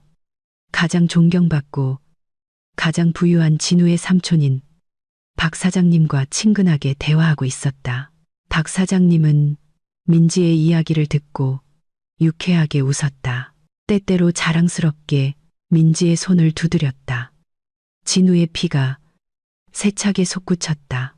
민지가 왜 여기에 있지? 진우는 민지에게 이 행사에 대해 알려주지 않았는데 진우는 지난 5년 동안 진우의 이름으로 가족 행사를 위한 기부금을 항상 송금해온 사람이 민지였다는 것을 잊었다. 그래서 기술적으로 대가족의 눈에는 민지가 이 행사의 성공에 없어서는 안 될 부분이었다. 늦게 도착한 진우, 윤 여사, 유라의 등장은 몇몇 사람들의 주목을 끌었다. 수근거리는 소리가 들리기 시작했다. 민지가 천천히 고개를 돌렸다. 그녀의 시선이 진우와 마주쳤다. 그 눈에는 분노가 없었다. 오직 연약한 작은 배를 삼킬 준비가 된 바다처럼 넓은 평온함뿐이었다. 민지는 엷은 미소를 지었다. 그 미소는 진우의 등골을 오싹하게 만들었다. 아직 위험을 감지하지 못한 윤 여사는 자신있게 박 사장님의 테이블로 향했다. 그녀는 민지가 존경받는 대가족 앞에서 감히 소란을 피우지 못할 것이라고 생각했다. 윤 여사는 억울하게 당한 시어머니 역할을 할 작정이었다. 하지만 윤 여사가 인사를 하기 위해 입을 열기도 전에 박 사장님은 이미 손을 들어 윤 여사의 발걸음을 멈췄다. 민지에게는 친절했던 박 사장님의 얼굴은 그의 동생을 바라볼 때 차갑고 굳어졌다. 여기에 무슨 일로 왔나, 동생. 그리고 자네 아들이 데려온 저 여자는 누군가? 박 사장님의 중저음 목소리가 울려 퍼지자 방의 배경 음악이 순간 조용해진 듯했다. 윤 여사는 말을 더듬었다. 형님, 왜 그렇게 말씀하세요? 얘는 형님 조카 진우고 얘는 우리 먼 친척 유라인데. 윤 여사가 거짓말을 채 끝내기도 전에 강 비서가 박 사장님 등 뒤에서 나타났다. 그의 손에는 주무대의 대형 프로젝터 스크린에 연결된 태블릿이 들려 있었다. 강 비서는 박 사장님께 정중히 고개를 숙인 후 버튼 하나를 눌렀다. 거대한 스크린에는 비밀리에 진행된 진우와 유라의 결혼식 사진들이 선명하게 나타났다. 사진들은 소박한 옷차림으로 결혼 서약을 하는 진우의 모습을 매우 선명하게 보여주었다. 사진에 찍힌 날짜는 1년 전. 민지가 병원에서 위독한 아버지를 간호하며 힘겹게 싸우고 있을 때였다. 놀란 탄식과 참았던 외침이 홀 곳곳에서 터져나왔다. 대가족은 경악했다. 치부가 명백하게 드러났다. 그것으로 끝나지 않았다. 다음 슬라이드는 진우의 빚 증거, 회사 자금 부패로 인한 해고 통지서, 그리고 진우가 온라인 도박과 사기 투자에 사용한 민지의 계좌에서 이체된 돈의 증거를 보여주었다. 박 사장님은 일어섰다. 그의 얼굴은 분노를 참느라 붉게 달아올랐다. 그는 자신의 대가족의 명예가 진우와 그의 어머니의 행동으로 짓밟혔다고 느꼈다. 박 사장님은 분노로 떨리는 검지로 진우의 얼굴을 가리켰다. 이게 바로 네가 내 착한 아내 뒤에서 한 짓이냐? 너는 네 아내의 돈을 먹고 그녀의 아버지가 위독할 때 그녀를 배신했다. 그리고 이제 너는 그 내연녀를 이 존경받는 가족 행사에 데려왔다. 박 사장님의 목소리가 우렁차게 울려 퍼져 진우를 개미처럼 작게 만들었다. 민지는 우아하게 음료를 마시며 조용히 앉아 있었다. 그녀는 소리칠 필요가 없었다. 그녀는 욕할 필요가 없었다. 사실이 스스로 말해주었다. 민지는 행사가 시작되기 전에 박 사장님께 모든 것을 이야기했다. 중상모략으로 여겨지지 않도록 완벽한 증거를 가지고 왔다. 윤 여사는 자신을 변호하려 했다. 형님, 이건 모함이에요. 민지는 인색해요. 그녀는 진우를 잘 돌보지 않았어요. 하지만 그녀의 외침은 다른 친척들의 조롱에 묻혔다. 김 이모님이 일어서서 윤 여사를 향해 냅킨을 던졌다. 입 닥쳐. 동생, 작년에 네 심장 수술비를 대준 사람이 민지라는 걸 우리 모두 알아. 예전에 네 남편 빚을 갚아준 사람도 민지라는 걸 알아. 정말 은혜도 모르는구나. 박 사장님은 마지막 명령을 내렸다. 오늘부터 반씨 가문 족보에서 진우와 윤 여사의 이름을 지워라. 우리는 사기꾼과 배신자를 친척으로 둘 수 없다. 그리고 너, 박 사장님은 혐오스럽게 유라를 쳐다보았다. 천박한 여자, 내가 경비를 불러 너희들을 끌어내기 전에 네 더러운 배를 여기서 데리고 나가라. 수백 쌍의 가족 눈앞에서 쫓겨나는 것, 그것은 물리적인 따기보다 훨씬 더 고통스러운 사회적 형벌이었다. 진우는 박 사장님 발에 엎드려 애원하려 했지만 걷어차였다. 위원회가 고용한 건물보안 요원들이 즉시 행동에 나서 진우, 윤 여사, 그리고 유라를 마치 버려야 할 쓰레기처럼 홀 밖으로 끌어냈다. 그들이 끌려나갈 때 진우는 잠시 뒤를 돌아보았다. 그는 민지가 꽃을 주는 작은 사촌에게 부드럽게 미소 짓는 것을 보았다. 민지는 행복하고 평화롭고 자유로워 보였다.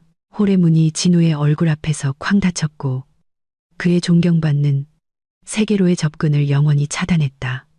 주차장에서 세 사람은 떨며 서 있었다. 추위 때문이 아니라 뼈를 부수는 듯한 창피함 때문이었다. 그리고 더 심각한 것은 그들이 오늘 오후에 렌터카를 반납해야 하지만 집으로 돌아갈 기름값이 없다는 것을 깨달았다는 것이다.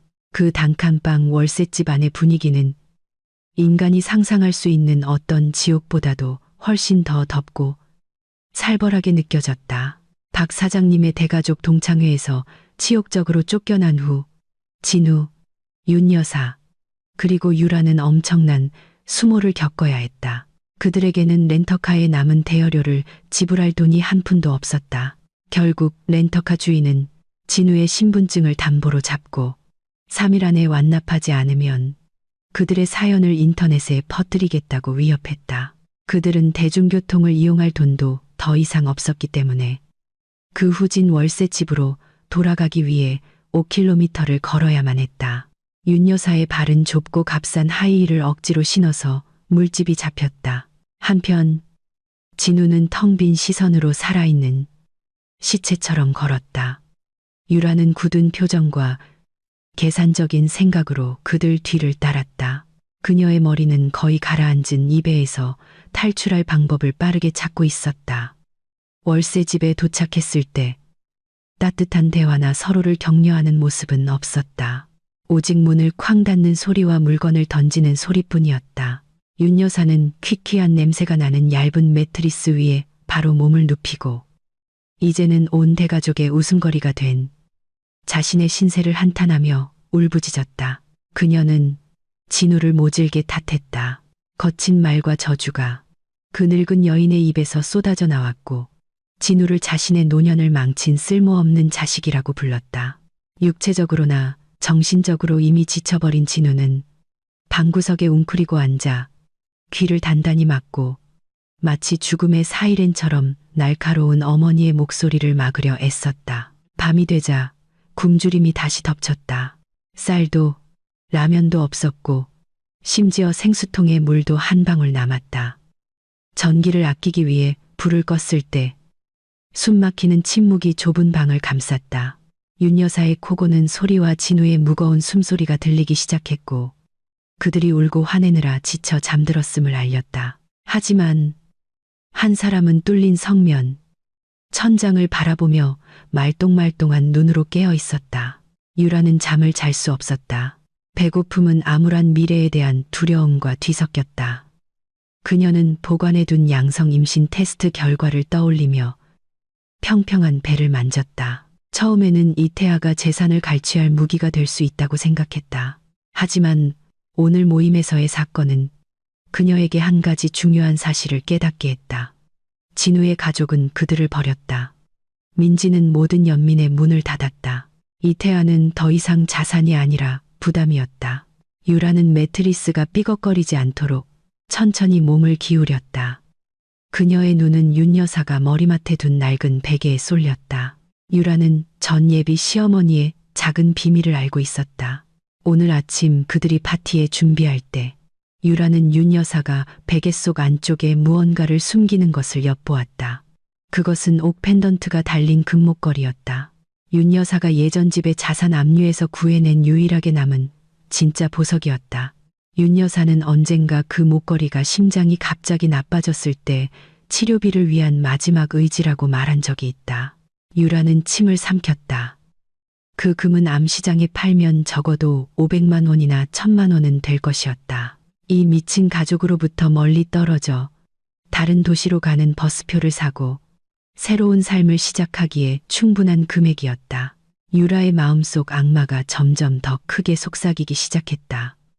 왜 그녀가 가난한 진우와 수다스러운 그의 어머니와 함께 고통받아야 하는가? 유라는 아직 젊고 아직 아름다웠다. 그녀는 이 아이를 옆 동네 돌팔이 의사에게 가서 조용히 낙태시킨 다음 다른 도시로 가서 새로운 먹잇감을 찾을 수 있었다. 진우 같은 사기꾼이 아니라 진짜 부자인 남자를.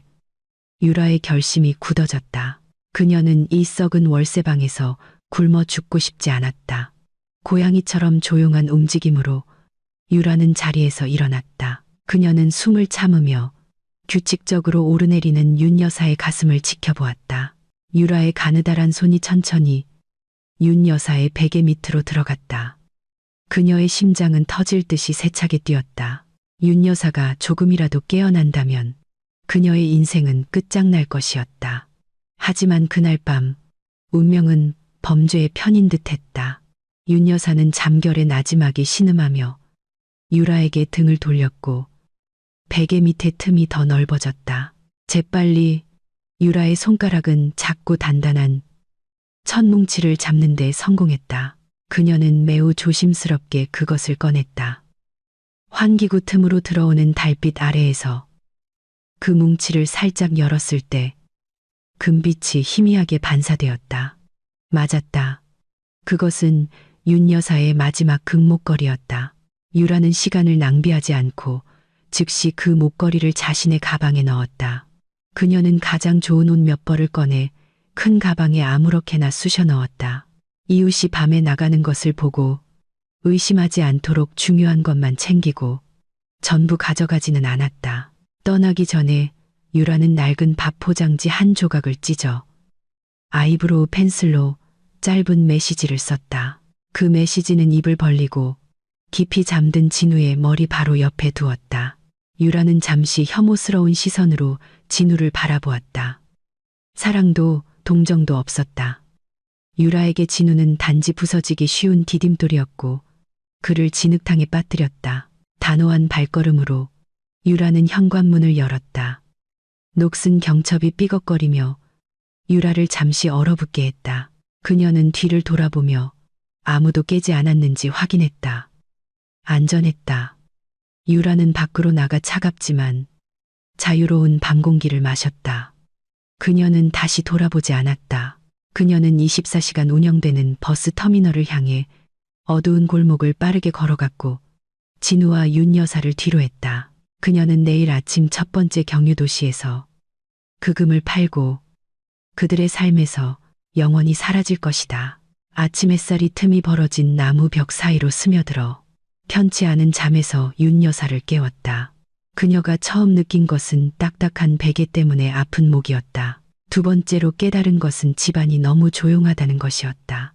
보통은 유라가 이미 일어나 화장실에서 시끄럽게 굴거나 진우가 커피에 대해 투덜거리고 있을 시간이었다.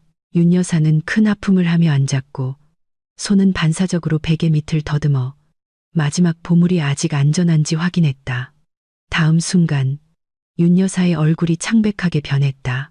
그녀의 손은 당황하며 더듬거렸고 베개를 뒤집고 매트리스를 들고 심지어 낡은 이불을 뒤섞었다. 텅 비었다. 천뭉치가 없었다. 윤 여사의 숨이 가빠지기 시작했다. 식은땀이 그녀의 몸을 흠뻑 적셨다. 그녀는 히스테릭하게 비명을 질렀다. 그 비명은 인구 밀도가 높은 동네의 아침 정적을 깼다. 도둑이야, 도둑. 내 재산이 없어졌어. 진우야, 일어나. 이 잠꾸러기 자식아. 윤 여사는 진우의 다리를 베개로 때리며 소리쳤다. 진우는 깜짝 놀라 잠에서 깼다. 그의 눈은 붉고 부어 있었다. 왜 그래요? 엄마. 아침부터 소리 지르고 그가 쉰 목소리로 투덜거렸다. 목걸이. 엄마 목걸이. 내 할머니 유품인 금목걸이가 없어졌어. 진우야. 어젯밤에 도둑이 들었나 봐. 빨리 쫓아가. 윤 여사는 자신의 헝클어진 머리를 쥐어뜯으며 히스테릭하게 울었다. 진우는 거친 손으로 얼굴을 문지르며 정신을 차리려 애썼다. 그때 그의 눈에 머리맡에 놓여있던 밥 포장지 조각이 들어왔다. 그는 그 종이를 집어들어 거기에 적힌 휘갈겨 쓴 글씨를 읽었다. 그 순간 진우의 피가 뱉는 듯했다. 그의 눈은 유라의 메시지를 읽고 커졌다. 진우 씨, 나가요. 찾지 말아요. 당신이랑 당신의 미친 엄마랑 같이 가난하게 살 생각 없어요. 당신 엄마 금은 당신과 함께 낭비한 내 시간에 대한 보상으로 가져가요. 아, 그리고 내 뱃속의 아이. 걱정 마요. 낙태할 거니까. 당신 같은 실패자의 씨는 필요 없어요. 지옥에서 잘 지내요. 진우의 손이 심하게 떨려 종이가 다시 바닥으로 떨어졌다. 아들의 표정 변화를 본 윤 여사가 즉시 그 종이를 낚아챘다. 그 늙은 여인은 그것을 빠르게 읽었다. 마지막 문장을 읽고 난 후 윤 여사는 이전보다 더 크게 울부짖었다. 그녀는 진우에게 달려들어 그의 가슴과 얼굴을 마구 때렸다. 이 뱀 같은 년, 이 도둑년, 그리고 너. 윤 여사는 진우의 코 바로 앞에서 그의 얼굴을 가리켰다. 이 모든 게 내 탓이야. 네가 그 악마 같은 여자를 우리 집에 데려왔잖아. 네가 엄마를 가난하게 만들었어. 이제 엄마 목걸이도 없어졌어. 그게 우리가 먹고 살 유일한 희망이었는데. 진우야, 네가 책임져야 해. 쫓아가서 그년을 죽여버려. 진우는 어머니의 구타에 저항하지 않았다. 육체적인 고통은 그의 자존심이 무너진 것에 비할 바가 아니었다. 유라, 그 여자 때문에 진우는 기꺼이 민지를 배신했다. 그가 자랑스러워했던 그 여자가 어머니의 마지막 재산을 훔치고 그의 아이를 죽이려 했다. 진우는 웃었다. 끔찍한 웃음이었다. 제정신을 잃은 사람의 웃음이었다. 그는 어머니의 구타 속에서 웃었고 윤 여사는 두려워서 뒤로 물러났다. 진우는 카르마가 실제한다는 것을 깨달았다. 그가 민지에게 했던 짓, 그녀의 돈을 빼앗고 그녀를 배신했던 것, 이제 유라가 그에게 똑같이 하고 있었다. 차이점은 민지는 우아하게 복수했고 유라는 범죄로 복수했다는 것이다. 그날 아침 그 좁은 월세방에서 그 가족의 남은 제정신은 산산조각 났다. 한 달 후 차갑고 낡은 종이 냄새가 나는 가정법원 법정에서 진우는 피고인석에 매우 비참한 모습으로 앉아 있었다. 그가 입은 흰색 셔츠는 목 부분이 누렇게 변했고 이제는 바싹 마른 그의 몸에는 너무 컸다. 예전에는 비싼 포마드로 항상 단정하게 정돈되었던 그의 머리는 이제 기름지고 약간 길어져 정돈되지 않은 모습이었다. 그는 변호사 없이 혼자 왔다. 그는 법률 서비스를 고용할 여유가 없었고 무료 법률 구조기관은 그가 연루된 자금 횡령 문제의 복잡성 때문에 그의 사건을 거부했다. 진우는 그저 고개를 숙이고 식은땀이 나는 손을 주무르며 주심 판사가 들어오기를 기다렸다. 반대편 테이블에는 민지가 완벽하게 고든 자세로 앉아 있었다. 그녀 옆에는 매끄럽고 비싼 검은색 정장을 입은 최고의 변호사 팀이 있었다. 민지 자신은 단순하지만 강한 위엄의 아우라를 발산하는 옅은 회색의 단정한 옷차림을 하고 있었다. 그녀의 얼굴은 깨끗하고 차분했으며 진우를 볼 때 어떤 감정도 보이지 않았다. 그녀는 증오의 시선으로 남편을 바라보지 않았고 오히려 진우가 전혀 모르는 낯선 사람인 것처럼 텅 빈 시선으로 바라보았다. 민지 뒤에는 강 비서가 백과사전만큼 두꺼운 증거 서류 뭉치를 무릎에 놓고 준비된 자세로 앉아 있었다. 주심 판사가 의사봉을 두드려 판결문 낭독을 안건으로 하는 재판을 시작했다. 법정의 분위기는 조용해졌고 오직 에어컨의 희미한 윙윙거리는 소리만 들렸다. 판사가 법적 고려사항을 읽기 시작했다. 하나씩 진우의 죄가 법적이고 공식적으로 설명되었다. 사진, 채팅, 증인 진술 등 불륜의 증거가 낭독되었다. 육체적, 정신적, 부양 의무 방치의 증거가 제시되었다. 개인 및 제3자 유라의 이익을 위해 아내의 자산을 횡령한 범죄 행위의 증거가 상세히 설명되었다. 판사의 입에서 나오는 모든 문장은 진우의 머리를 강타하는 망치질처럼 느껴졌다. 판사가 판결 전에 진우에게 변론이나 마지막 말을 할 마지막 기회를 주었을 때 진우는 떨리는 다리로 일어섰다. 그는 민지의 눈을 바라보며 그곳에서 사랑의 잔재를 찾기를 바랐다. 쉰 목소리와 떨리는 목소리로 진우는 말하기 시작했다. 그는 혐의를 부인하지 않았다. 그는 오히려 자비를 구했다. 존경하는 재판장님, 그리고 제 아내 민지 씨. 진우의 목소리가 메었다. 제가 잘못했습니다. 제가 어리석었습니다. 그 여자에게 홀렸습니다. 진우의 그리고 그 여자에게 홀렸습니다. 저는 아직 민지를 사랑합니다. 제발 이혼하지 말아주세요. 제가 변하겠다고 약속합니다. 무슨 일이든 하겠습니다. 민지 씨 회사에서 청소부라도 하겠습니다. 버려지지만 않는다면요. 제발 우리가 처음 결혼했을 때의 아름다운 추억을 기억해 주세요. 진우는 울기 시작했다. 너무 늦게 나온 악어의 눈물이었다. 그는 예전에 마음이 여렸던 민지가 그의 눈물을 보고 마음이 약해지기를 바랐다. 하지만 민지는 흔들리지 않았다. 그녀는 단지 변호사에게 살짝 고개를 돌려 계속하라는 신호를 보냈다. 민지의 변호사가 일어서서 단호하게 진우의 드라마를 끊었다. 이해 있습니다. 재판장님, 피고는 단지 저희 의뢰인의 감정을 조종하려 하고 있습니다. 법적 사실은 명백합니다. 저희 의뢰인은 이혼하기로 굳게 결심했습니다. 거짓말과 절도 위에 세워진 결혼 생활에서 더 이상 유지할 것이 없습니다. 판사는 동의하며 고개를 끄덕였다. 그는 동정심 없는 시선으로 진우를 보았다. 판사에게 이 사건은 매우 흑백이 분명했다. 판사는 다시 의사봉을 두드리고 최종 판결을 낭독했다. 판결한다. 판사의 목소리가 울려 퍼졌다. 첫째, 원고의 청구를 전부 인용한다. 둘째, 피고 이진우와 원고 박민지의 이혼을 선고한다. 셋째, 모든 재산이 원고의 상속 및 근로소득으로 형성되었으며 피고는 어떠한 경제적 기여도 하지 않았음이 합법적이고 설득력 있게 증명되었으므로 재산 분할은 없음을 확정한다. 진우는 힘없이 다시 의자에 주저앉았다. 하지만 그의 악몽은 아직 끝나지 않았다. 판사는 그의 가장 치명적인 판결 조항을 계속 읽어나갔다. 이 조항은 민지의 변호사팀이 진우가 직원으로서 저지른 회사 자금 횡령과 관련하여 제기한 병합 민사 소송의 결과였다. 넷째, 판사가 단호한 어조로 계속했다. 피고에게 원고 소유의 회사에서 횡령한 자금 50억 원을 즉시 현금으로 반환할 것을 명한다.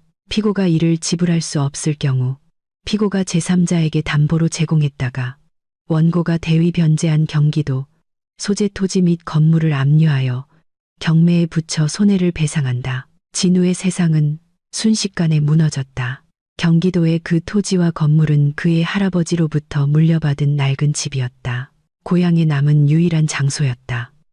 윤 여사가 도시에서 실패하면 은퇴할 장소로 기대했던 곳이었다. 민지는 이미 한 발 앞서 있었다. 민지는 진우가 도박 자금을 위해 그 집문서를 사채업자에게 몰래 담보로 잡혔다는 것을 알고 있었다. 그리고 민지는 진우를 돕기 위해서가 아니라 그 마지막 자산을 완전히 통제하기 위해 몰래 그것을 갚아주었다. 이제 그 집은 공식적으로 진우가 민지에게 진 빚의 담보가 되었다. 재판이 끝나고 의사봉이 3번 두드렸다. 땅, 땅, 땅. 그 소리는 그들의 부부관계가 법적으로 끝났고 진우의 재정적 파멸이 본격적으로 시작되었음을 알렸다. 민지는 일어서서 판사와 변호사들에게 옅고 안도하는 미소를 지으며 악수했다. 그녀는 방을 떠나기 위해 돌아섰다. 극도의 공황 상태에 빠진 진우가 민지를 쫓아 달려갔다. 그는 거의 자기 발에 걸려 넘어질 뻔했다.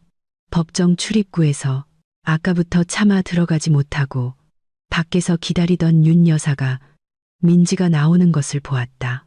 윤 여사는 즉시 경비원을 뚫고 민지의 발 앞에 몸을 던졌다. 그 광경은 매우 대조적이고 비참했다. 예전에 오만하고 항상 민지의 소박한 외모를 비웃던 윤 여사가 이제는 법원의 대리석 바닥에 엎드려 낡은 옷을 입고 민지의 다리를 껴안았다.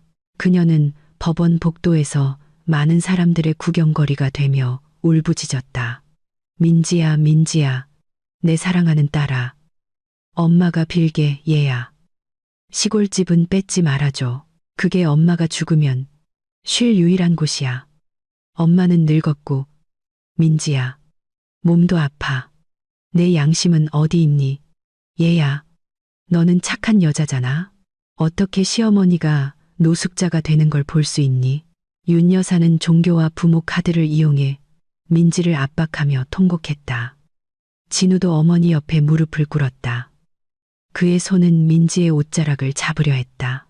민지야, 차라리 날 죽여. 하지만 엄마는 괴롭히지 마. 그 집은 엄마를 위해 남겨줘. 민지는 걸음을 멈췄다. 그녀는 아래를 내려다보았다. 예전에 그녀가 매우 존경하고 사랑했던 두 인간이 이제는 재산을 위해 자신을 가장 낮은 곳까지 낮추고 있었다. 하지만 민지의 기억은 윤 여사가 돌아가신 민지의 아버지를 모욕했던 때나 진우가 민지가 첫 아이를 유산했을 때 유라와 휴가를 떠나는 것을 선택했던 때로 돌아갔다.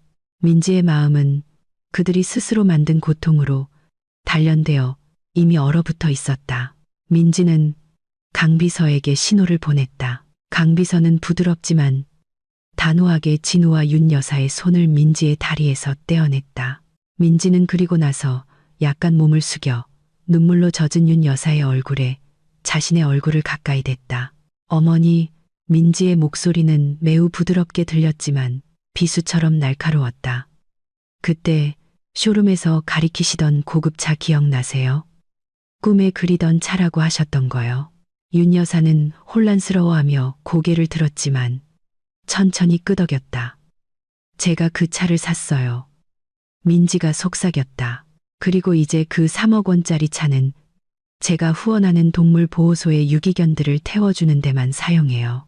저에게는 그 버려진 동물들의 안락함이 어머니와 진우 씨의 악어 눈물보다 훨씬 더 소중하거든요. 민지는 다시 몸을 곧게 펴고 약간 비뚤어진 스카프를 바로잡았다.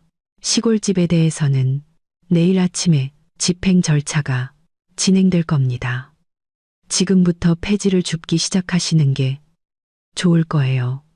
실례하겠습니다. 다시는 돌아보지 않고 민지는 팀원들을 따라 우아하게 걸어 나갔다. 그녀의 발걸음은 단호하고 규칙적으로 들렸고 바닥에 엎드려 완전한 침묵 속에 얼어붙은 진우와 윤 여사를 남겨두었다. 민지의 마지막 말은 단순한 위협이 아니었다. 그것은 그들의 마지막 희망에 대한 사형 선고였다. 그 긴 법원 복도에서 윤 여사의 후회에 찬 통곡, 소리가 마침내 터져 나왔다. 하지만 아무도 신경 쓰지 않았다. 그날 아침 평소 조용하고 평화롭던 한 마을에서 윤 여사 대가족의 자랑이었던 크림색 낡은 집 앞에서 큰 소동이 벌어졌다.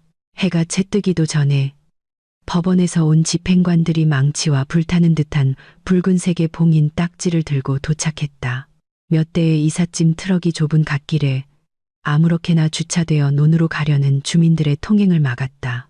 이웃들은 담장에 모여 먼지 나는 땅바닥에서 뒹굴고 있는 윤 여사를 가리키며 수군거렸다. 그 늙은 여인은 히스테릭하게 비명을 지르며 정면 유리창에 이 토지와 건물은 국가에 의해 압류됨이라고 쓰인 스티커를 붙이려는 관리들을 막으려 애썼다. 진우는 어머니 옆에 얼어붙은 채 서 있었다. 그의 얼굴은 핏기 없이 창백했다. 그의 손은 방금 집행관이 큰 소리로 낭독한 집행명령서를 든 채 떨리고 있었다. 그 남자의 얼굴에는 더 이상 오만함의 흔적이 남아있지 않았다. 오직 자신의 삶이 끝났다는 것을 아는 사람의 완전한 체념만이 있었다. 집행 과정은 무자비하게 진행되었다. 집안에 있던 낡은 가구들이 강제로 꺼내져 고물처럼 마당에 쌓였다. 고풍스러운 티크 옷장, 돌아가신 진우 아버지께서 아끼시던 흔들의자, 윤 여사의 수집품이었던 도자기 접시까지 모두 밖으로 옮겨졌다. 윤 여사는 낡은 브라운관 텔레비전을 꽉 껴안으며 지키려 했다. 하지만 그녀의 약한 힘은 법원에서 고용한 이삿짐꾼들의 힘에 비할 바가 아니었다. 텔레비전이 그녀의 품에서 강제로 빼앗겼을 때 윤 여사는 뒤로 비틀거리며 세게 주저앉았다. 그 순간 그녀의 눈은 위로 치켜뜨고 입은 비뚤어졌으며 몸의 왼쪽이 갑자기 뻣뻣해져 움직일 수 없게 되었다. 그녀는 진우를 부르려고 소리치려 했지만 목구멍에서 나오는 소리는 무서운 불분명한 신음 소리뿐이었다. 그동안 민지가 비용을 대준 비싼 약으로 피해왔던 뇌졸중 발작이 마침내 모든 것을 잃은 순간에 그녀를 찾아왔다. 진우는 땅바닥에서 경련을 일으키는 어머니를 보고 반쯤 미쳐서 공황 상태에 빠졌다. 그는 도움을 청하며 소리쳤다. 하지만 이웃들은 차가운 시선으로 지켜볼 뿐이었다. 그들은 예전에 윤 여사가 고향에 올 때마다 얼마나 오만하게 금을 자랑하고 시골 사람들을 무시했는지 기억했다. 마침내 인도적인 차원에서 한 집행관이 마을 구급차를 부르는 것을 도와주었다. 하지만 그들이 지역 병원에 도착하자마자 새로운 문제가 생겼다. 행정부서는 윤 여사를 VIP 병실이나 심지어 1인실에도 입원시키기를 거부했다. 그들의 고급 건강보험 카드가 한 달 전부터 효력이 정지되었기 때문이었다. 민지는 예전에 보험료를 내주던 모든 보험 계약을 해지했다. 텅 빈 지갑과 쌓인 빚을 가진 진우는 보증금을 낼 수 없었다. 그 결과 윤 여사는 비좁은 3등급 병실 복도에서 다른 환자들과 뒤섞여 치료를 받아야 했다. 침대가 꽉 차서 얇은 매트리스 위에서만 지낼 수 있었다. 다음 날들은 현실적인 악몽이었다. 집도 없고 제대로 된 곳을 빌릴 돈도 없었기 때문에 진우는 반신불수가 된 어머니를 도시의 재래시장 변두리에 있는 허름한 단칸방 월세집으로 데려갈 수밖에 없었다. 그곳은 이전 월세집보다 훨씬 더 나빴다. 바닥은 다져진 흙이었고 벽은 구멍 뚫린 낡은 합판이었으며 지붕은 곳곳에서 비가 샜다. 시장에서 나는 비린 생선 냄새와 썩은 쓰레기 냄새가 매 순간 방 안으로 스며들어 속을 메스껍게 했다. 그곳에서 윤 여사는 하루하루를 보냈다. 진우가 제대로 된 성인용 기저귀를 사줄 여유가 없어서 오줌 냄새가 나는 얇은 매트리스 위에 누워 있었다. 예전에 항상 수입 향수를 뿌리던 그 여인은 이제 퀴퀴한 냄새가 났다. 그녀의 머리는 엉켜 정돈되지 않았고 텅 빈 눈은 거미줄로 가득 찬 합판, 천장을 바라보고 있었다. 생계를 잇고 어머니를 위한 값싼 약을 사기 위해 진우는 자존심을 하수구에 버릴 수밖에 없었다. 예전에 이사라고 자처하고 항상 에어컨이 나오는 방에 앉아 있던 그는 이제 농수산물 시장에서 짐꾼으로 일했다. 매일 새벽 2시 다른 사람들이 아직 깊은 잠에 빠져 있을 때 진우는 이미 일어나 시장으로 걸어가야 했다. 거친 일에 익숙하지 않은 그의 몸은 수십 킬로그램에 달하는 고추, 양파, 쌀, 포대를 져야 했다. 그의 어깨는 벗겨지고 고름이 찼다. 짐을 들어 올리려고 허리를 굽힐 때마다 등이 부서질 것 같았다.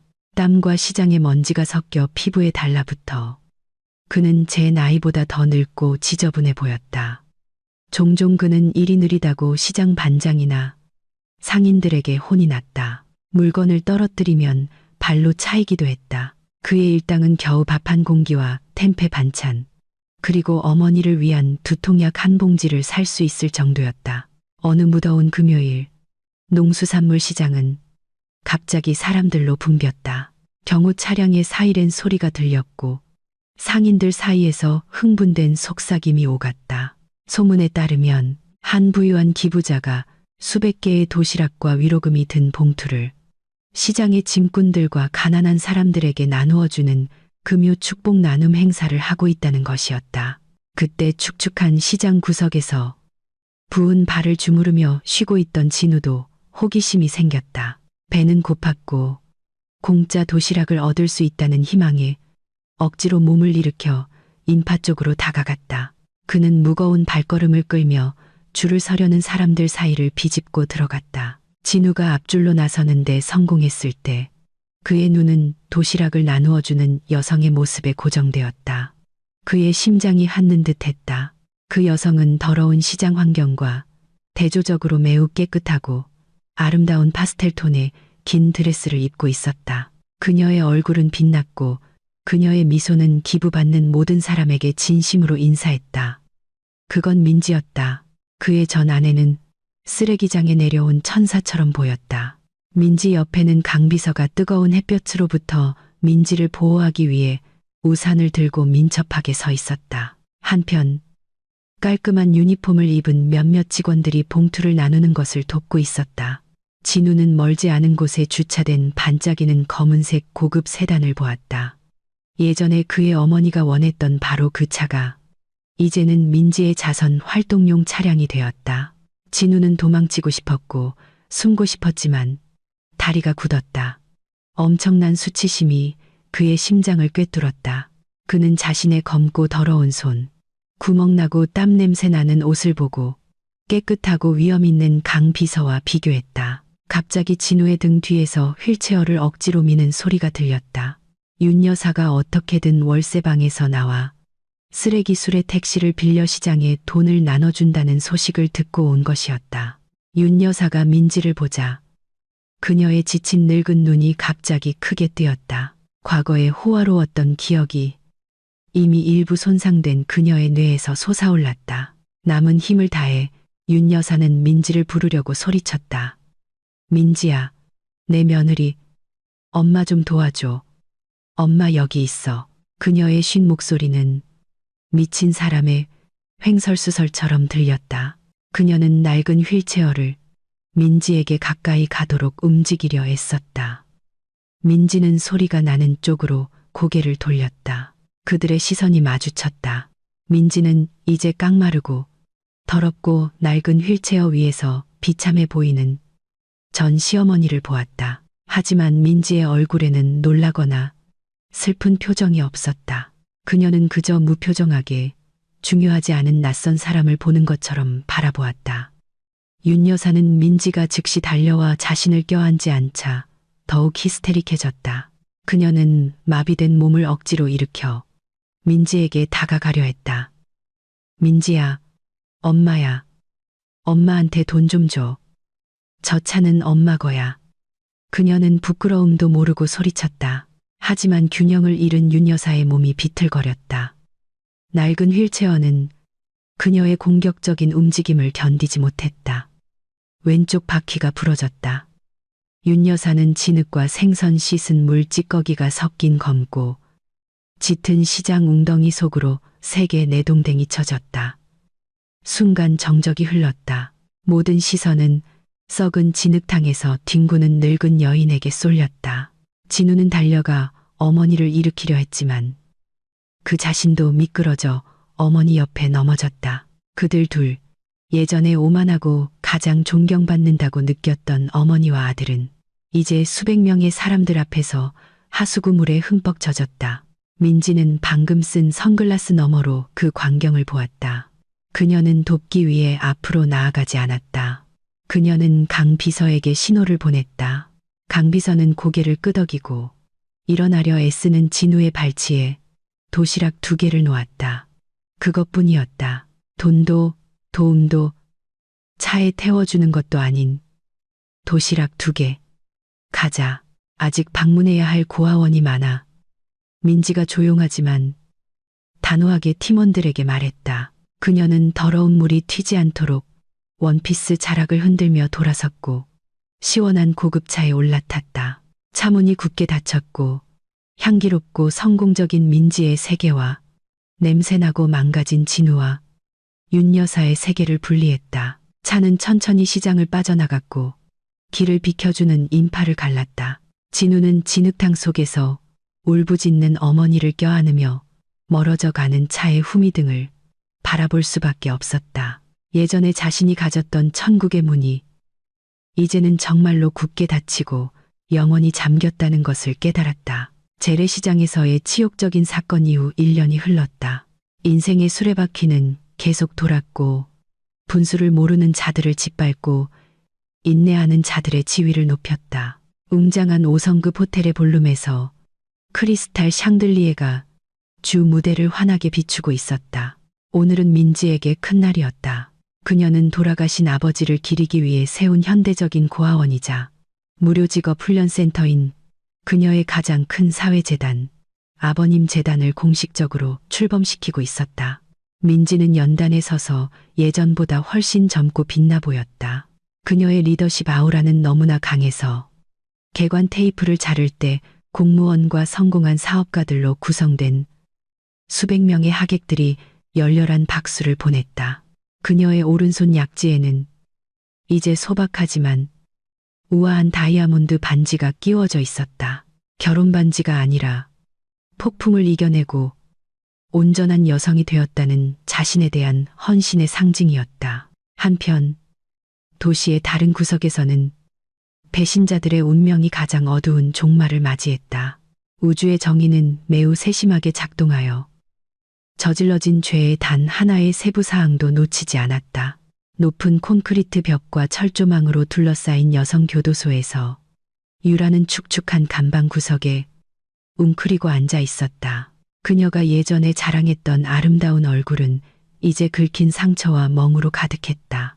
그녀의 피부는 칙칙했고 눈은 야생적이었으며 두려움으로 가득했다. 유라는 6개월 전 다른 도시에서 고용주의 보석을 훔치려다 붙잡혔다.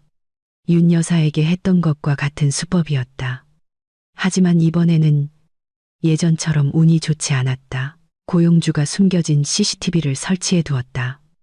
유라는 절도뿐만 아니라 수사 과정에서 드러난 이중 신분 사기 혐의로도 수감되었다. 감옥 안에서 유라는 선배 수감자들의 괴롭힘 대상이 되었다.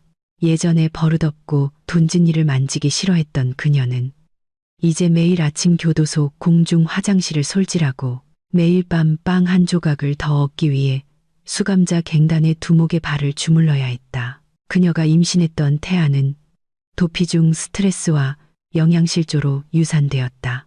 깊은 육체적, 정신적 트라우마를 남겼다. 부자 남자도 사치도 없었다. 오직 앞으로 5년 동안 그녀와 함께할 차가운 쇠창살뿐이었다. 진우의 운명도 그에 못지않게 비극적이었다. 과밀 수용과 폭력으로 악명 높은 남성 전용 교도소에서 진우는 3급 수감자로서 하루하루를 보냈다.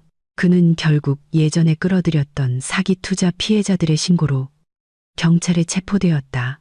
이미 생활비로 다 써버린 피해자들의 돈을 갚을 능력이 없었기 때문에 진우는 상당한 기간의 징역형과 추가적인 구금형을 선고받았다.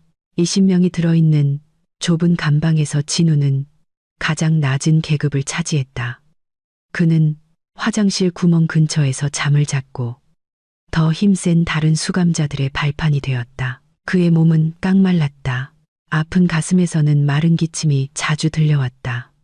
아마도 비위생적인 환경으로 인한 결핵 증상일 것이다. 매일 밤 진우는 어두운 감방 천장을 바라보며 민지의 집 푹신한 침대를 상상하고 민지가 끓여주던 따뜻한 커피를 상상하고 다이아몬드를 버리고 조약돌을 주운 자신이 얼마나 어리석었는지를 상상했다. 후회는 매 순간 찾아왔고 육체적인 구타보다 더 고통스럽게 그를 괴롭혔다. 그럼 윤 여사는 어떻게 되었을까? 카르마는 그녀에게 가장 외로운 곳을 주었다. 진우가 경찰에 체포된 후 더 이상 그 후진 월세방에서 윤 여사를 돌볼 사람이 없었다. 냄새에 시달리던 이웃들이 마침내 사회복지과에 신고했다. 공무원들이 와서 윤 여사를 가족 없는 노숙자들을 수용하는 정부 소유의 사회복지시설인 은혜의 집으로 데려갔다. 그곳에서 윤 여사는 수십 명의 다른 버려진 노인들과 함께 큰 병동에서 살았다. 그녀의 상태는 더욱 악화되었다. 뇌졸중으로 인해 말을 제대로 할 수 없었고 기억력도 흐려지기 시작했다. 치매였다. 매일 윤 여사는 요양원 베란다의 낡은 휠체어에 앉아 텅 빈 시선으로 요양원의 철문을 바라보았다. 그녀의 입은 계속해서 같은 이름을 반복해서 중얼거렸다. 민지, 빨간 차, 민지, 돈. 요양원 간호사들은 그 중얼거림에 익숙해져 동정하며 고개를 저을 뿐이었다. 면회 오는 가족은 아무도 없었다. 진우도, 유라도, 그리고 당연히 민지도 없었다. 윤 여사는 이 세상에 완전히 혼자 남았고 망가진 몸과 결코 돌아오지 않을 과거에 갇힌 마음에 갇혔다. 그녀는 자기 자신에게 낯선 사람이 되었다. 예전에 사회적 지위를 매우 숭배했던 여인의 비참한 결말이었다. 민지에게 돌아와서 출범식은 성공적으로 끝났다. 민지는 신선한 저녁 공기를 맞으며 호텔 로비로 걸어 나왔다. 강 비서가 이미 빨간색 스포츠 세단의 문을 열어두었다. 예전에 이 모든 사건의 발단이 되었던 바로 그 차였다. 그렇다. 민지는 마침내 그 차를 직접 타기로 결정했다. 그녀의 개를 위해서가 아니라 그녀의 승리의 트로피로서. 그녀는 차에 올라타 강력하고 부드러운 엔진의 울림을 느꼈다. 민지는 차를 몰아 도시의 거리를 갈랐다. 그녀는 오늘 일부러 선택한 경로를 따라갔다. 빨간 차는 윤 여사가 머무는 사회복지시설 앞을 천천히 지나갔다. 차창 너머로 민지는 요양원 마당의 휠체어에 앉은 늙은 여인의 모습을 볼 수 있었다. 그 여인은 넓은 세상 속에서 아무 의미 없는 작은 점처럼 보였다. 민지는 잠시 차의 속도를 늦추고 마지막으로 그 모습을 바라보았다. 민지의 마음에는 더 이상 원한이 없었다. 그 원한은 이미 신의 손에 의해 깨끗이 갚아졌기 때문이다. 민지는 차의 서랍을 열어 5년 전 진우와의 낡은 결혼사진 한 장을 꺼냈다. 그녀는 사진을 잠시 바라본 후 두 조각으로 찍고 다시 작은 조각들로 찢었다. 민지는 차창을 약간 내렸다. 저녁 바람이 불어들어와 그녀의 스카프 끝을 스쳤다. 그녀는 그 사진 조각들을 창밖으로 던졌다. 진우의 얼굴과 과거의 추억 조각들은 바람에 날려 아스팔트 길에 흩어졌고 마침내 떠나가는 민지의 차 바퀴에 짓밟혔다. 안녕, 과거. 이해민대, 한건대. 민지가 활짝 웃으며 나지막이 속삭였다. 그녀는 가속 페달을 깊이 밟았다. 빨간 스포츠카는 아름다운 석양을 향해 빠르게 질주했고 민지를 밟고 자유롭고 진정한 행복으로 가득 찬 미래로 데려갔다. 억압받던 며느리의 이야기는 끝났고 자신의 삶을 되찾은 강인한 여성의 전설로 대체되었다.